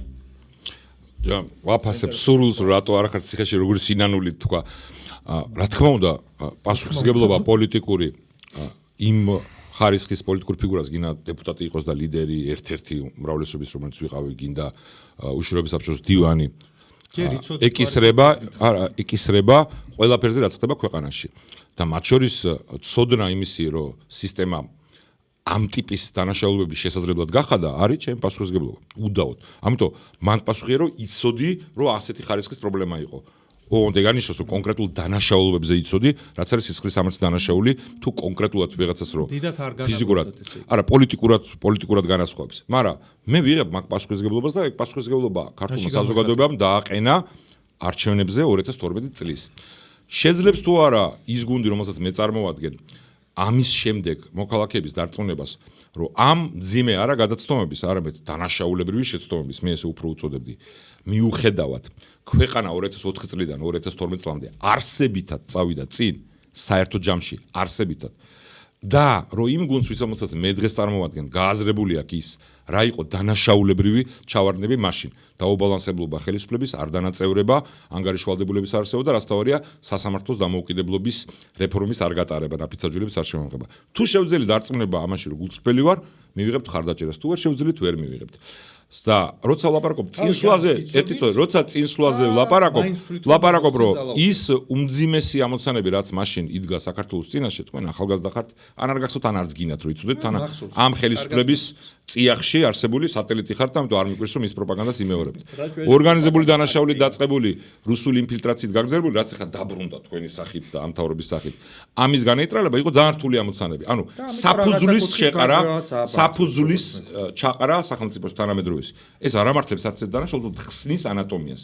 ამიტომ მე იმედი მაქვს რომ შევძლებ მაგაში დარწმუნებას და ამ რეჟიმის ივანიშვილის რეჟიმის და ყველა მის სატელიტის თქვენნაირი ჯგუფების ჩათვლით დამარცხება მოხდება ქართული საზოგადოების ხარდაჭერით. როგორც ჩანს ბატონი გიგა აპირებს რომ ის პრაქტიკა რომელზეც იცოდა და რა ვქნათ სახელმწიფოებრიობას ეგრეთ ჭირდებოდა ალბათ რომ მოვიდეს ხელისუფლებაში ისევ გააგრძელოს ჩემი დასკვნა ეგეთია ის დაპირ უტიფარი სიცრუის როცა მისმინა და მე მაინც და ეგეთია თქო ბატონი გავიგე პირდაპირ გამომდინარე ვიცოდით და კიდე გინდა ძალაუფლება და რავი თუ ამოწურავია ბატონი სრულიად ამოუწურავია ჩემს ყველაფერი გასაგები იქამდე არ იყო გასაგები როგორც ჩანს გისმენთ თქვენი კითხვა არა არ მოუწიათ რატო არ გაკავებენზეც უპასუხეთ თუ მე გამოვჭა ეგ ძალიან ჩამ არ დაუკითხე თქვენი კითხვა მისი არა არა კითხათ არა ამ თავრობას შეაგინა ოღონდ არ შეაგინა თან რომ მაინც ხო ერთი სულ და ერთ ხორც არიან ზოგადად როგორც ჟირინოს ვატირე თქვენ რო არ აი თუ არა ჩემი შეხსენება დაჭიდა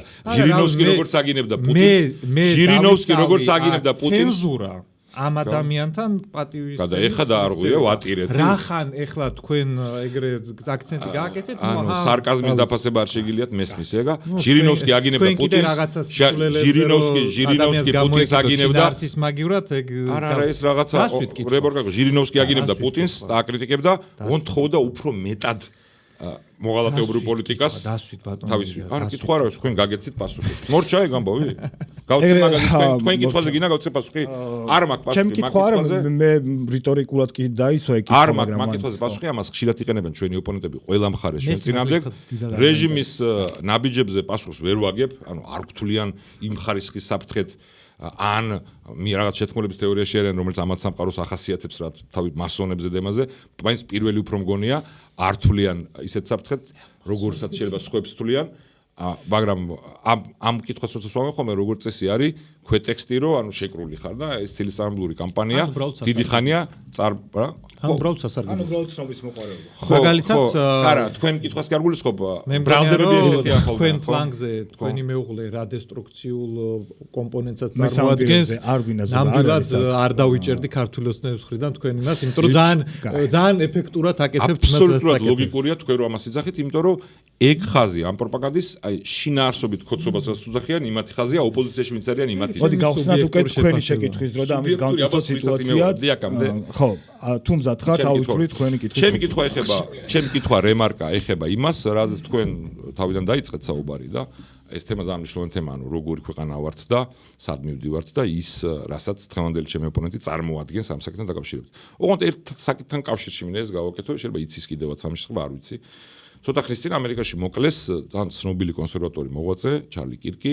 ჩვენ ვნახეთ ეს ამაზენი მკვლელობა ეს ადამიანი მოკლეს მისი პოლიტიკური და რელიგიური მრწამსის გამო ამიტომ არის დამატებით ანუ ადამიანის სიკვდილი ტრაგედია მაგრამ ის რომ ამის გამო მოკლეს დამატებით უბედურება არის და საფრთხეა თავისუფალი საზოგადოებისთვის და არის უბედურება ნებისმიერი ადამიანისთვის ვისაც თავისუფლება უნდა და ვისაც ქრისტიანული ღირებულებები და ქრისტიანული ცივილიზაციებისთვის ძვირფასი არის ეს ჯგუფი და საქართველოს მთავრობა ერთ ხმაში მაგაში ჩანს ერთ სულ და ერთ ხორც არიან გამოვიდნენ და თქვეს რომ აი ეს არის რასაც ვებრძვითო ანუ ვინც იქ მოკლა კირკიო და იქ ვინც მოკლა ნათელი იყო ეს მემარცხენე ვოუკ ექსტრემისტია გენდერ ეგრეთ წოდებული ვოუკ იდეოლოგიის მიმდევარი აი ეგენი არიან ჩვენი ოპონენტები აქაურიო ერთ ხმაში ერთ-ერთში ამ მთავრობასთან და ჩვენ ვართ ანუ თვითონ დააყენა თავი რომ ის თუ კი რა პოზიციონერება იყო ის არის ამ კონსერვატორი ამ ხარეს მე მინდა ვკითხო, რიტორიკული ეს ვკითხვა, მაგრამ სარგებლობ რომ იმ ჯგუფისგან და იმ ადამიანისგან, ვინც აი აგერ ცოტა ხნის წინ ამ ძალადობას, რაც აქ აჩვენეს და რაც აქ არ უჩვენებიათ, პირდაპირ ძახის რომ აზრებისთვის და სიტყვებისთვის უნდა გაანადგურო, იძალადო, რაც შემთთვის მიუღებელია იმისთვის ძალადობის შემდგომი ფორმა მკვლელობა, ანუ მოსულა, მოკლაც მაგის გამო. რა სინდისით აიგიოთ იმ კონსერვატულ კომენტატორთან, რომელთაც მე ბევრ რამეში საგარეო პოლიტიკაში არ ვეთანხმებოდი რუსეთზე, მაგრამ მაგ საკითხში ქონა ძალიან მყარი პოზიცია, რომ არათუ ძალადობა არ მოსულა, რომ ყველა ადამიანი თანასწორია და თავისუფალია და უნდა ვიკამათოთ, ვიდისკუსიოთ და პირიქით სწორად ამხელდა მემარცხენე ექსტრემისტებს, რომ თქვენ იძახით, რომ სიტყვა ძალადობაა, რასაც თქვენ დაოცნება იძახით ერთ-ერთში, რომ მათი სიტყვა ძალადობაა, ამიტომ ძალადობით უნდა მოხსპოთ. ჩარლი კირკი უპირისპირდებოდა მემარცხენე გიჟ ექსტრემისტებს, ვინც აი ბავშვების სქესის შეცვლაზე ამ ავადმყოფობას გადაგებს და ყველა ეგეთ სიგიჟეს, მაგრამ იძახდა, რომ ვინმეს იდენტობის გამო შევიწროება, ან თქმა რომ უმცირესობის წარმომადგენელია, სექსუალური უმცირესობის და ამიტომ ადამიანად არ ვიღებ, ან ჩემ პოლიტიკურ გუნდში არ მეყოლება, არ შეიძლება და აი ამათნაირები იქ, თუ კი ვინმესთან პარალელი არის, ბოლომდე შავრაზმელები, აი ანტისემიტები ვინც არიან, ისინი ესხმოდნენ მას თავს, რომ რატო ხარ შემწყნარებელიო. და აქ ცდილობს მოწყობას. ანუ ამ პარალელს რა სინდისით ატარებთ საკუთარ თავთან? პირველი, მე საერთოდ არ ვამბობ, რომ ჩარლი კირკის შეხედულებებს მთლიანად ვიზიარებ. და როცა მაგაზე ვსაუბრობდი, ძალიან მკაფიოდ დავაფიქსირე ეგ. ეგ ერთი. მეორე, თქვენ როგორც ყველა ლიბერალს კლასიკური შეცდომა მოგდით, როცა თვლით, რომ რანაირადაც ლიბერალიზმს აქვს უნივერსალურობაზე პრეტენზია, ანუ ამერიკელი ლიბერალი, ფრანგი ლიბერალი და იაპონელი ლიბერალი ერთი ღირებულების მატარებელია, კონსერვატივიზმიც ეგრე. ამიტომ თქვენ ეგრე უყურებთ, რომ აი ამერიკაში კონსერვატორები როგორც არიან, საქართველოს კონსერვატორები იგივე უნდა იყოს. ეგ ეგრე არ არის, იმიტომ რომ კონსერვატიზმი ლიბერალიზმისგან განსხვავებით, ეგ გაუნათლებობა საქართველოში ბევრს სჭირს. არ არის ეგეთი, იმიტომ რომ მაგალითად იაპონელი კონსერვატორი, რაზეც აკეთებს რეფერენსს, რისი კონსერვატიული ფუნდამენტიც აქვს. ისლამური კონსერვატიზმი და დაუშვათ ამერიკული კონსერვატიზმი სხვადასხვანაირია და მათ შორის თქვენი არის ისლამური ფუნდამენტალიზმი. ზუსტად ერთ-ერთი. მე ხო გაცლიდით. აი ხა კითხვას რო სვავდით ხო გაცლიდით? ეხლა მაცალე. გარ შენს გამომეხმაურე წინა კითხვაზე პასუხისას ხო? მე ნახე, ქართული და ამერიკული კონსერვატიზმი ვერ იქნება ერთნაირი, იმიტომ რომ მაგისი ბაზა, რომელზეც აპელირებს, არის სხვადასხვა. ისინი აპელირებენ პროტესტანტულ მორალზე და ჩვენი ბაზა არის მართლმადიდებლობა. ამ ორ მიმართულებაში მთელი რიგი საკითხები არის დანახული სხვადასხვანაირად. მათ შორის პროტესტანტულ მორალში ბაზა არის როგორც წესი ინდივიდუალური მისვლა ღმერთთან, ანუ თვითონ კითხულობ ამას და შენ ინტერპრეტაციას აძლევ და მართლმადიდებლობაში ყოველთვის ბევრად უფრო მეტი აქცენტი იყო კოლექტიურზე, ანუ სადაც ორი და მეტი შეიკრიბებით ჩემი სახელით მე იქავარ. ანუ ქრისტიანობის მაგშინაარსზე იყო და ამიტომ როცა თქვენ ამერიკული კონსერვატორების პირდაპირ კოპირებას ცდილობთ, ჩვენ არა, თქვენ ცდილობთ უნიჭოთ. არასდროს მე არ მithქვია, რომ ჩარლი კირკი არის ვიღაცა, ვისაც ყველაფერში ვეთანხმები და ჩარლი კირკი იქ რო მაგ ვოუკ ტიპებმა მოკლეს, ეგ ძალიან კარგად აჩვენებს, რომ სინამდვილეში ჩარლის ილუზიები იმაზე, რომ მაგ გიჟებთან მარტო ლაპარაკით რაღაცა გამოვიდო და მისმა ტრაგიკულმა სიკვდილმა აჩვენა, იმიტომ რომ მეორე მხარე, რომლის რეალურად მხარდამჭერი და წარმომადგენელი თქვენს ხართ, რეალურად იბრძვის ყველაფრით, მათ შორის თქვენ როცა იყავით ხელისუფლებაში, ოპონენტებს ძვლებში ამტრევდით და რა სიტყვის თავისუფლების მანტიით გამოდიხართ, გიგაბოკერი ახლა სიტყვის თავისუფლების ესეთი უცოდინობას არ ველოდი ადამიანი უცოდინობას არ ველოდი. ამერიკელი ლიბერალი და ფრანგი ლიბერალი ერთ და იგივე არის. არსებითი სხვაობა, ამერიკაში ლიბერალი ტერმინი მიიღო მემარცხენეობამ ბოლოს და არც კი იცით ეგ, მაგრამ მაგას თავი დავანებოთ. არც იმ წიაღსვლებს აბსურდულ ბოდვას განსხვავებაზე პროტესტანტიზმს და მართლმადიდებლობას შორის მაგ საკითხებში, რაც ადამიანის ღირსებას, თავისუფლებას და სიტყვის თავისუფლებას შეეხება. მაგრამ თავი რამე, სხვა რამეა. თქვენ გავხართ იმათ, ვინც ამართლებს კირკის მკვლელობას. ერთი-ერთში, ვისაც უხაროდა, აი რომ იძახით, კიდე ვიძალადებთ. ეგ არის ერთი-ერთში. ის ხალხი იძახდა სწორედ მაგას, რომ კირკის სიტყვები ჩემს იმდენად მიუღებელია, უნდა მოუკლათო, ან ვიძალადოთო. თქვენც ხო მაგას იძახით. ანუ საკუთარი თავი უნდა იპოვოთ აი იმ ექსტრემისტებში. ამიტოა თქვენნაირების და ამ ხელისუფლების დამარცხება აუცილებელი პირობა მაგისი. კი, თქვენი ფრანგის ყველაზე ფორვარდი ნაწილი, ამიტომ თქვათ სინამდვილეში რაში არის განსხვავება, იცით? ფუნდამენტურ დონეზე ჩვენი მართლმადიდებლობა უყურებს საკითხს ესე რომ აი ადამიანი ჩვენთვის არის ცალსახა ღირებულება, მაგრამ ეს ადამიანის საქონლობას რო ჩადის, ამის საქონლობას პატივს არ ვცემთ. ანუ ფუნდამენტური განსხვავება იმათზე, ვისაც ბობოკერია ოპერირებს, არის რა? ყველა აზრის პატივისცემა არის იმათი დოქტრინა და ჩვენი დოქტრინა არ არის ყველა აზრის პატივისცემა. არის რაზრების მთელი რიგი წყება, რომელსაც რა თქმა უნდა აზრის ქონის უფლების პატივისცემა და არა იმ აზრის. მე თქვენ არც ერთ აზრს არ ვცემ პატივს, მაგრამ თქვენ უფლებას პატივისცემთ. ხომ არა, უფლებას ვცემ პატივს, ეგ არის. აი, თქვენ ისლამური ფუნდამენტალიზმი. ხელისუფლებაში ისლამური ფუნდამენტალიზმი. ძალიან ნათლად დააკეთეთ დემონსტრაცია. როგორ მოახერხეთ ის აზრის პატივისცემა ძლებში დაამტვრიეთ ხალხის განსხვავებულ აზრზე. დავაცროთ ეს ბლოკი და დემონსტრაციულად ვამბობთ, რომ 64-ში მიგვაჩნია, რომ ყველა ადამიანის კონსტიტუციური უფლება უნდა იყოს დაცული, ისევე როგორც ეს წერია საქართველოს კონსტიტუციაში და ყველა ადამიანს თანაბრად უნდა შეეძლოს მისი პოლიტიკური თუ სხვა ტიპის შეხედულებების შესახებ, ისევე ისარგებლოს პროტესტის უფლებით, როგორადაც თქვენ სარგებლობთ იქამდე სანამ ამას ძალადობრივი სახე არ მიეცემა. გადავიდეთ მესამე ბლოკზე, ძალიან ბევრი შეკითხვა შემოვიდა. ეს თუ ბევრი უნდა გვისვათ, ისედაც არ გაიწელა და. მართლა ძალიან ბევრი შეკითხვაა, მაგრამ ყველაფერს არ დაუბასოთ. თქვენ გექნებათ, ასე ვთქვათ, 3 შეკითხვის ამოღების საშუალება და 30 წამში უპასუხეთ თითო მათგანს. დაიწყეთ ზურა. რაოდენობა მართლა სერიოზული არის. ზოგი შეკითხვა მიემართება ორივეს და ხო. რიგრიგობით ხო? ვარაუდობ. თქვენი საგარეო პოლიტიკის მოდელში როგორ წარმოგიდგენიათ სახელმწიფოს როლი დღევანდელ მსოფლიოში? იქნება ეს რეალ პოლიტიკის სტრატეგიული თამაშები, მაკიაველი თუ გლობალური მშვიდობისკენ სწრაფა პაციფიზმის სად გადის ზღვარი მორალსა და ინტერესებს შორის? 30 წამი პასუხისთვის. სახელმწიფოები საგარეო პოლიტიკაში რეალურად მარტო ოპერირებენ მშრალი პრაგმატული გათვლებით. ჩვენ დიდი ხანი რაღაცა ილუზიებში ვიყავით, რომ ვიღაცა ადამიანის უფლებების გამო აქვს ჩვენ გამოიომებს, ეგ გაირკვა, რომ ეგ არ არის. ამიტომ მშრალი პრაგმატული გათვლები უნდა გქონდეს სხვა სახელმწიფოებთან მიმართებაში. კარგით, მადლობა, ბატონო. ამ იგივე კითხვას არ ვცემთ პასუხს. არა.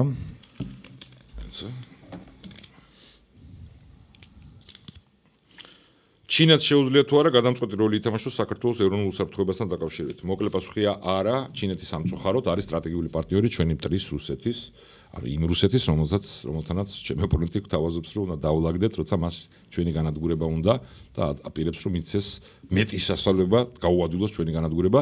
ჩინეთი სამწუხაროდ თავის ამოცანად ხედავს დასავლური ამერიკის ლიდერობით სამყუროს დასუსტებას და განადგურებას და ამისთვის აუცილებლად მიაჩნია, რომ რუსეთს უნდა ქონდეს წარმატება მისი მეზობლების სახელმწიფოების განადგურებაში.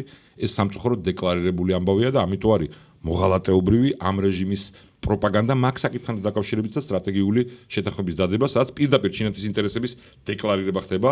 რო იყოს შანსი ამის, კარგი იქნებოდა, ამის შანსი არ არსებობს. მადლობა გთხოვთ.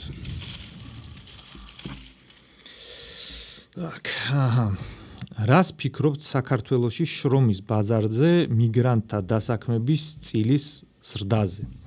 ფიქრობ, რომ იგივე პრობლემები გველოდება, რა პრობლემებიც გაჩნდა დასავლეთში. ანუ, როდესაც მასიური მიგრაცია ხდება და მაგისი კონტროლი არ ხდება ეფექტურად, ისინი მერე ქმნიან ადგილზე ეთნიკურ დასახლებებს, მერე ჩდება ეთნიკური კუთხით კრიმინალური ორგანიზაციები, ტერორიზმის საფრთხე და ბოლოს ირღვევა დემოგრაფიული ბალანსი. დღეს ჩვენ ხელისუფლებას აქვს უკიდურესად შტერული პოზიცია მაგასთან მიმართებაში, ჩვენ მაგის წინააღმდეგ ვიბრძვით და მათ შორის კანონ პროექტზე ხელმოწერებს ვაგროვებთ. თუ გინდათ შემოგვიერთდით მანამოვში.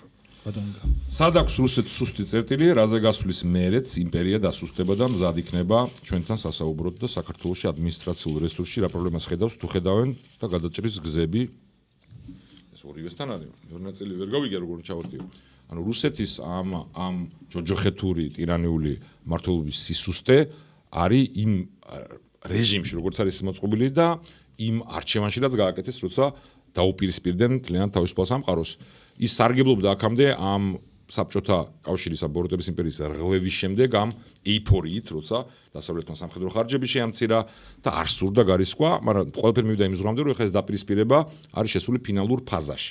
სამწუხაროდ ეს ფაზა შეიძლება გაგრძელდეს და მე იული გზის იმედი მაინდა-მაინც კი არ მაქვს, მაგრამ ჯერა რომ როგორც საბჭოთა აბოროტების იმპერია დამარცხდა, ესე დამარცხდება რუსეთი ამ მიზეზების გამო და ამ მომენტში ჩვენ გვექნება შანსი, რომ ისეთი სიმყარე შევუქმნათ ჩვენ თავდაცვიანობას და ჩვენ ალიანსებს, რომ აღარ ვიყოთ ისეთი საფრთხის წინაშე, როგორც დღეს ვართ. მადლობა. რახან თქვა რომ ორივე ეხებაო, რაც თავი მახსოვს 1988 წელს ვარ დაბადებული, ესენი ამბობენ რომ რუსეთი ინგრევა. რაღაცა მე მგონი არ ინგრევა რა. ეხა არის რუსეთ, ჩინეთ, ინდოეთის ეკონომიკური და სამხედრო ალიანსი და რაღაც არ ეტყობა რომ ეგ ინგრევა და ესენი კიდე მაგის იმედზე არიან და ცუდი გეგმა არის. როგორ აპირებთ ოკუპაციის პრობლემის მოგვარებას და რა რისკები და სარგებელი არსებობს ევროკავშირში ინტეგრაციის შემთხვევაში? როდესაც 2021 წელს ვამბობდი, რომ აი სამხედრო ობიექტების სანაცვლოდ შეიძლება აფხაზეთის და ოსეთის საქართველოში რეინტეგრაციის თემა მოხერხდეს, მაშინ ეგ მაღალი ალბათობის მეგონა, იმიტომ რომ ჯერ ომი არ იყო დაწყებული და ვამბობდით, რომ დიდი ომი მოდის და საფრთხე არის. ეხა ბევრად უფრო გართულებულია ეგ თემა. გულწრფელად რო გითხრათ, ეხა იმდენად ცუდი სიტუაციაა, რომ ეხა სტატუს კვო რაცა გვაქვს, ეგ რო შევინარჩუნოთ, მაგაზე მაინც უნდა მოვახერხოთ რამენაირად და ისე კიდე დიალოგის გარდა ტერიტორიული მთლიანობის აღდგენის ვარიანტი სხვა არ აგვაქვს, იმიტომ რომ ომით აგერ გაირკვა რომ არ გამოდის. ბატონო გიგა ბოლოს შეკითხვა. ანუ დიალოგის სახით ვერ გაირკვა. ისე რუსულ გზავნილს იმეორებს, რომ თურმე დიალოგი არ უცდია არც ერთ საქართველოს ხელისუფლებას რუსეთთან. და იქით უჩხიკინებდა ერთ-ერთში. და ეგ არის ზუსტად რაც არის მოპატიჟება აგრესიის, როცა ასეთ პოლიტიკოსები და ასეთი სატელიტები მთავრობის არსებობენ, რომელიც მტერს ეუნებიან, რომ ჩვენ ამ ნარატივს ვაწესებთ, ჩვენ ქვეყანაში ვნერგავთ იმ განწყობას, რომ ჩვენ მივქარეთ. და ამიტომ არ არის მშვიდობა. კი, ეგ არის მაგას იძახით ზუსტად. ეხა კითხვა. მაინტერესებს რატო არ არის კონსტიტუციით განსაზღვრული მინიმალური ხელფასი საქართველოში, ისე როგორც ევროპულ ქვეყნებში, რა უშლის ხელს დღევანდელ მთავრობასთან და არა იყოს. შეკითხვა რო კიდე ერთხელ. მაინტერესებს რატომ არ არის კონსტიტუციით განსაზღვრული მინიმალური ხელფასი საქართველოში, ისე როგორც ევროპულ ქვეყნებში, რა უშლის ხელს დღევანდელ მთავრობას, ან რა იყო ხელის შემშლელი წინა მთავრობისთვის. დღევანდელ მთავრობაზე ამ ჩემ ოპონენტს უნდა კითხონ. მე არა, პირდაპირ თავში. ისინი თავში არიან, თქვენ შუაში არა, ბოლოში. აი, შენი ინტერპრეტაცია. რა თქმა უნდა, მე ყოველთვის ჩემი ინტერპრეტაციას ვიზახი, სხვისას კი არა, ზოგიერთივით. ეხა, რაც შეეხება თვითონ ამ საკითხს, ძალიან მნიშვნელოვანი საკითხი. არა, საქციელს ვაფასებთ, არ ვფიქრობ. აშკარა. ეხა რაც შეეხება ამ კითხვას, ეს არსებთ კითხვა. მე მგონი სადაც ფორმალურად განსაზღვრულიც არის დადგენილებაში. ოღონდ მე ამ შემთხვევაში კრიტიკული ვარ დასავლური ევროპული ქვეყნების მნიშვნელოვანი ნაწილის, რომლებიც ისე შორს წავიდნენ სოციალური მზრუნველობით სახელმწიფოს ზრდის თვალსაზრისით, რომ დააწესეს ისეთი რეგულაციები, რომელიც საბოლოო ჯამში კეთილდღეობის ზრდას და თავისუფლებას საფრთხეს უქმნის. მინიმალური ხელფასის თქმა საქართველოში უბრალოდ რომ აი კარგი მინდა რომ იყოს, არაფრის მომტანი არ არის. ანუ დოვლათი უნდა არსებობდეს და თუ უბრალოდ ქაღალზე დააწესებ, ან მიიღებ შავ ეკონომიკას, მანიპულაციებს. ან მიიღებ მეტ უმუშევრობას და აზიანებ ხალხს. მოკლედ და დავასრულოთ. როგორც ამათ ხელისუფლება ისე ეხლანდელი ხელისუფლება ოპერირებს კახა ბენდუქიძის სახელობის ეკონომიკური პოლიტიკით და მაგიტო არა გაქვთ მინიმალური წესიერი ხელფასი განსაზღვრული. რაც არ ევასებათ ზუსტად იმას არ აკოპირებენ ევროპიდან არც შრომის კანონმდებლობას, არც მინიმალურ ხელფასს, არც პროგრესულ გადასახადებს. მარტო ვოუქიზმი არის მნიშვნელოვანი. აი მემარჯვენე ვოუქები არსებობენ ესეთები. მარქსიზმის პატარა გაკვეთილი მივიღეთ პირდაპირ. ესეთ ჩანაფიქრი მქონდა რომ ამ სეზონიდან მოდებატეებს შორის, ასე ვთქვათ, რაღაცები მომენიშნა ხოლმე, რამეში თუ შეთანხმდებოდნენ, რომ სადმე თუ არის შესაძლებელი კვეთა, ვთქვათ, მოწინააღმდეგეთა იდეების, მაგრამ ეგეთი ვერაფერი მე მოველოდი რომ ერთ საკითხში იქნებოდა რომ იტყოდა, რომ თავდაცვის უნარიანობა უნდა გავზარდოთ და გავძლიერდეთ, ჯარი ყავდეს ძლიერი. ეგეც კი არ თქვა, თუმცა ადრე მე მგონი ნათქვამი აქვს. ხო? მაგაზე ორივე ხელი თანახმავარ, იმ დონეზე თანახმავარ, რომ გითხარი რომ ომი რო დაიწყოს მე წავალს არა, აი სადღეგრძელო ეგ არის. ზუსტად. ეგ არის ჩემი მე მაგაზე არ გაათავ, ანუ თუ რუსეთთან ლაგდებიან, რომ რუსეთი გვაძლევს საშუალებას რომ გავძლიერდეთ თავდაცვაში, ხო? თუ არა, აბა როგორ ძლიერდები იზოლაციაში თავდაცვაში. რაღაცას რომ გეუბნება ადამიანი, უნდა მოусმინო. მე გეუბნები რომ თუ ვერ მოხერხდა არა, ეხლა. თუ ვერ მოხერხდა მოლაპარაკება და მაინც ომი მოხდა, მე ომი ესეც მოგვიწევს და ისეც და მათ შორის მე ვიომერდი იქამდე და იქამდე ხო გავაძლიეროთ თუ არა თავდაცუნარიანობა რომ უნდა გავაძლიეროთ, მაგაზე თან ხდება და ყველა. როგორ აკეთებ ამას რუსეთთან რომ ლაგდები? რუსეთი არსებითად გეუბნება რომ შენ არ უნდა გაინძრე ამ მიმართულებით, იმიტომ რომ დაგესხმები თავსო. და თქვენ როგორ აკეთებთ ამ სად არის დახმარება, რომელზეც იმედზე თქვენ ხართ? არა, ამ შემთხვევაში ჩემი დოქტრინა ის არ არის, რასაც შენ იცი, მე დალაგების არ მჯერა. გეონდელ რუსეთს ხარ. გეგონება ჩემი ვარიანტის ალტერნატივა. შენი ვარიანტია რომ დალაგების პარალელურად აკეთებ ამას. დასრულება ევროპა არ მინდოდა ამ ხმარებას. არ გვეხმარება. დიდი მადლობა. კიდე ვართ, მარტო ვართ. მადლობა. ძალიან დიდი მადლობა მონაწილეობისთვის. მადლობა. დიდი მადლობა. დიდი მადლობა იმისთვის რომ ამდენ ხანს გამოყვევით და დავასრულეთ ამით ეს დებატები. ამ დებატებისაც თქვათ მოგიწოდებთ რომ გააზიაროთ ეს დებატები, ასევე გამოიწვიოთ ჩვენი არხი და თვალი ადევნოთ 64-ის ჩემი კოლეგების 64-ში მომზადებულ ჟურნალისტურ პროდუქტებს. დიდი მადლობა კიდევ ერთხელ მონაწილეობისთვის. 5 ივლისის საკითხი მგონია რომ მაინც არ ამოგვიწურია და ბევრი არის სასაუბრო და თუ დამიდასტურებთ თანხმობას, შეგვიძლია რაღაცა დროის მერე, როგორც ეძახიან ამას, რომ hard talk-ის, თქვათ, ინტერვიუს ფორმატში განვორცოთ მაგაზე საუბარიც. მე მგონია რომ 5 ივლისის, ასე ვთქვათ, თემის იგნორირება უფრო არის ძალადობის ნორმალიზება, ვიდრე ზოგი ჩემი, ასე ვთქვათ, ამ იდეის მოწინააღმდეგეთა მოსაზრება, რომ ზურამ ახარაძეს არ უნდა ესაუბრო. დიდი მადლობა ყურებისთვის და თქვა რომ იგივეს ვიზავ ხვალო რა ნახოთ.